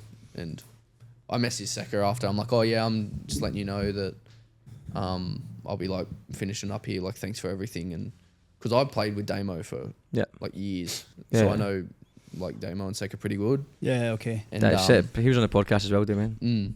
So I was like, I'm gonna go to United, and I'm so glad I did. You fell in love? Oh, I did. Yeah. Like, what would you fall in love about a club? Fuck, take your pick. Everything. Like what? Give me a shout. The boys there, the staff, the food, the fans are like, I can't believe how welcoming they were. Like, because I obviously heard that, I've versed in United before when I was playing for like the academy, and it was like their fans were insane. Yeah. But then playing for them, it's just like, you're one of us. And it was, I still talk to, like, I'm probably going to go to the game and stand with them. Yeah. Brilliant, that's good. That's what you want as a player. Brilliant. So what obviously had a good time there, but what caused you, because again I was talking to you off air, but surprising to not just me, a lot of people, was you going from City United down to MPL3. Naturally a Central Coast team made sense, but it was a big shock move. What brought it about? It was just work, and I got injured at the back end of when was I? The last year, Mm-hmm. and started realizing that football's not going to be forever, and I need to start like pulling my finger out and start finding some work. And then a trade came up that I couldn't say no to, and it was in Sydney, but I didn't want to move to Sydney, and it was just not going to be sustainable to get up at 5 and drive down here, then wait till 7 till training starts, and then get home at midnight, then back up at 5, and I would have just burnt myself out. Yeah, of course. So yeah, basically I was just going to go play local. That would have been more of a surprise.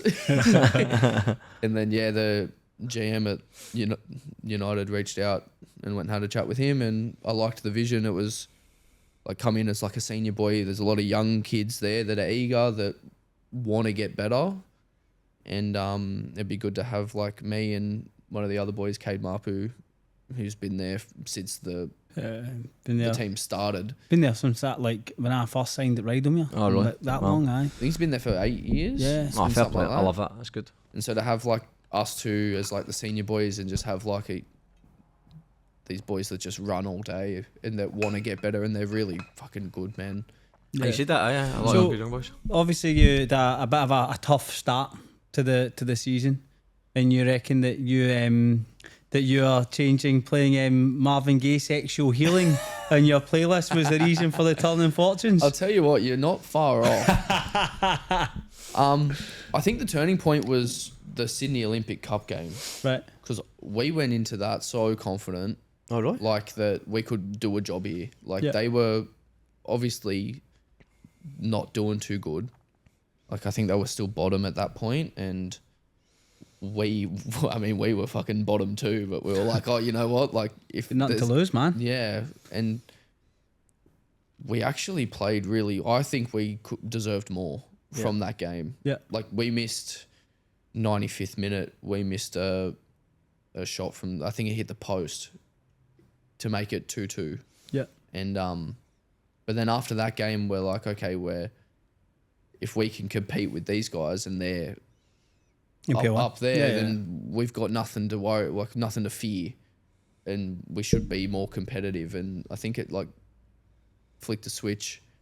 But then we went and we lost the next game, and then I think it was tough for some of the boys because they haven't really played a lot of first grade minutes.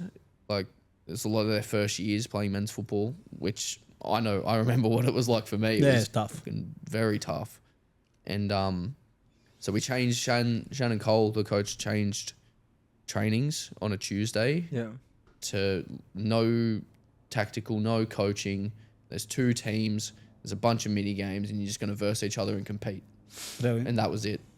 And honestly, ever since then, it's just been like you go into games and you think, oh, well, yeah, this guy might kick me, but he's not going to kick me harder than...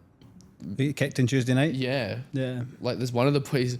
Matty K, he plays like holding midfield for us, kicks the shit out of people in training. Yeah. Like, but it's good. Like it's perfect need it, because man. it's not like he's going in with like malice or anything. He's trying to win the ball. It's competitive. It's aggression. But no one's going to be worse than that.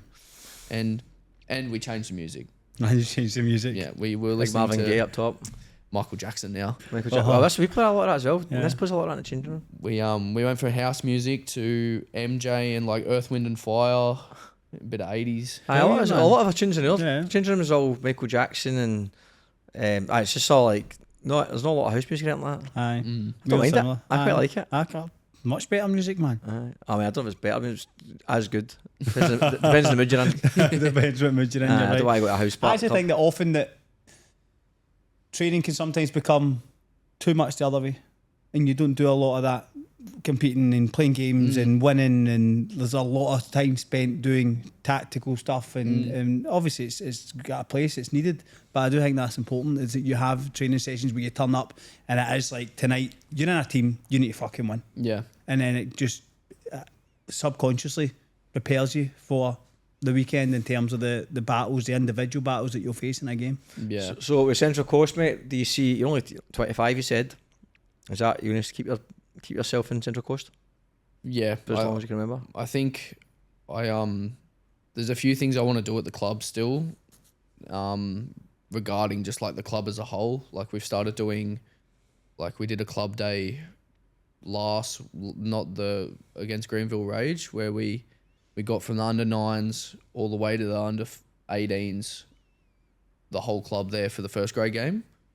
And we've been doing like little bits and pieces where we did a under 9s and 10s World Cup where they split them into like teams of 5 and each team gets a first grade player at their training session. Yeah. And I think it's where the club should try and get to, where at the moment it's like we've got JDL, we've got youth, and then seniors. Yep. I hope that it just becomes one whole thing. Yeah, a big connection between them. And where I can go and like, oh, what are you doing today? Oh, I'm going to go watch the under 10s play on a Saturday morning. Like, and go and like know them by name and they know you. And like we had all like the under 12s and like, I think it was 10s and 12s in the change room singing the song with us. Mm-hmm. Like, and it's not just for us, it's for them too. 100%. Like they love that shit. Oh, of course, mate. They look up to you as well. And I think that Really like it or not, I look up to you. we said that off air. I think that the Central Coast is, with the catchment it has, there's no reason why Central Coast United can't become a big, powerful kind of club, because anyone that doesn't play for Central Coast Mariners, and there's going to be a lot of people on the coast that play football that are good football players that can't get into that, why not come to Central Coast United? And as you say just now, maybe because it's MPL3, maybe because they're willing to drive to play at a higher level, but if everyone was to buy in, there's no reason why Central Coast United can't be a club that get themselves to those sort of levels. I agree. Cool. Predictions? Predictions, let's do it. Let's go. Ooh. Here we go. Oh, is it the pokey ones coming back here to him? I saw that in your eyes. 2 weeks ago, Josh got 6, Dan got 5, I get 8, Gary, you get 6. This week we start with Western Sydney Wanderers versus Sydney Olympic. You can pick first, mate. Olympic. Oh, good shout that. I want to go draw. I went Western Sydney Wanderers. Manly at home to SD Raiders. I'm going to go Manly. Oh, I don't know. Manly, tough place to go. I reckon it's going to be a draw. I reckon draw as well. Blacktown City at home to Sydney United after their Waratah Cup final. United. Did Blacktown? They're going to be on a huge high after I they reckon win. Did United Blacktown as well. City sign anyone? Not that I know of. I want to go with Sydney United. And then Rockdale at home to Spirit. Ooh. Yeah, I feel like Rockdale. Nah, I need back to Spirit boys, man. Can I know back to boys? Friends. Quite right, man. Hurstville Zagreb at home to Canterbury Bankstown. Free scoring, Canterbury Bankstown. Oh, berries. 7 all. I'll go berries, man. I cannot say berries are fucking flying. I can't look bad at them either. Crazy. What I a don't man. know. Do you know anything about berries? Good to get him on a podcast. Yeah. I know William Cunis, but I don't know how good he's a young lad, so I don't know how Let's get him on. he's funny. William Cunis, we're coming for you next week. Hurstville. Hurstville, Yeah. you look at you, you're proper Croatian, so yeah. Blacktown Spartans at home to Newcastle Jets. Spartans. CS Spartans. Me too. Bankstown City Lions at home to Dully. Bankstown City. Bankstown City. Draw. Oh, fucking filthy. It's going to take them at least a game. I love that With all from of you. them. Fucking draw. Park the bus, 18-yard box. Just don't leave. Just don't let them in. Oh my god, that'd be frustrating. Hills at home to Northern Tigers. Oh, that's a tough game. I want to go draw. I'm going Tigers. It's a tough game, that. I'm going Tigers. I can't as say well. that I hope they win the comp and not say they'll Not win the pick them. next game. Yeah. Draw. Tigers have. MPL3. I don't know why this box is this colour. Don't worry about it, mate. Nepean at home to Mounties. Mounties. You know what? I reckon that... Oh. Nah, it's getting Mounties. I was waiting for it. Hawkesbury at home to Bonnyrigg. Draw, please. Bonnyrigg for me. Please be a draw. What's wrong? I need to get another game from the weekend. And we'll Who's go Central Coast? Oh, I can't Sydney University at home to Bankstown United. Right, Sydney Uni versus Bankstown United. But Sydney Uni for me. See ya back to Sydney Uni, boys, mate. I'm not buying. Right, that's the last game. So Hawkesbury versus Bonnyrigg. You've gone Hawkesbury, Hatch. No, draw. Draw. I'm going Hawkesbury. Then Gary's going Hawkesbury. I'm going Bonnyrigg. Granville Rage at home to Dunbar. I'm going to go draw. Draw. I'm going to go Rage. I think Rage will win, but I hope they draw. So? Or we'll Rage. Rage. So everyone draws around you. I need everyone to just have a draw. A draw. Draws kill you, man. Sydney Uni for me in this game. Sydney Uni for me as well. Draw. I genuinely think that will be a draw though. Okay. Yeah, okay. Done? Okay. Thank you very much for coming on, mate. Thanks It's for been a coming long time coming. I know. I know, I've I've reached since out. Easter. I know. Oh, really? Aye. I first spoke to about it in Easter, but then it's because of TAFE and work things, it's been difficult. But the time change has made it easier. Okay. Well, brilliant, mate. Good to get you on, and best luck at the weekend, mate. Thank you. Appreciate it. Cheers. Cheers, guys. Yeah, good exercise, man. Yeah. Thanks for having us. What was that guy's name you said? The gaffer was the white. Oh, Danny.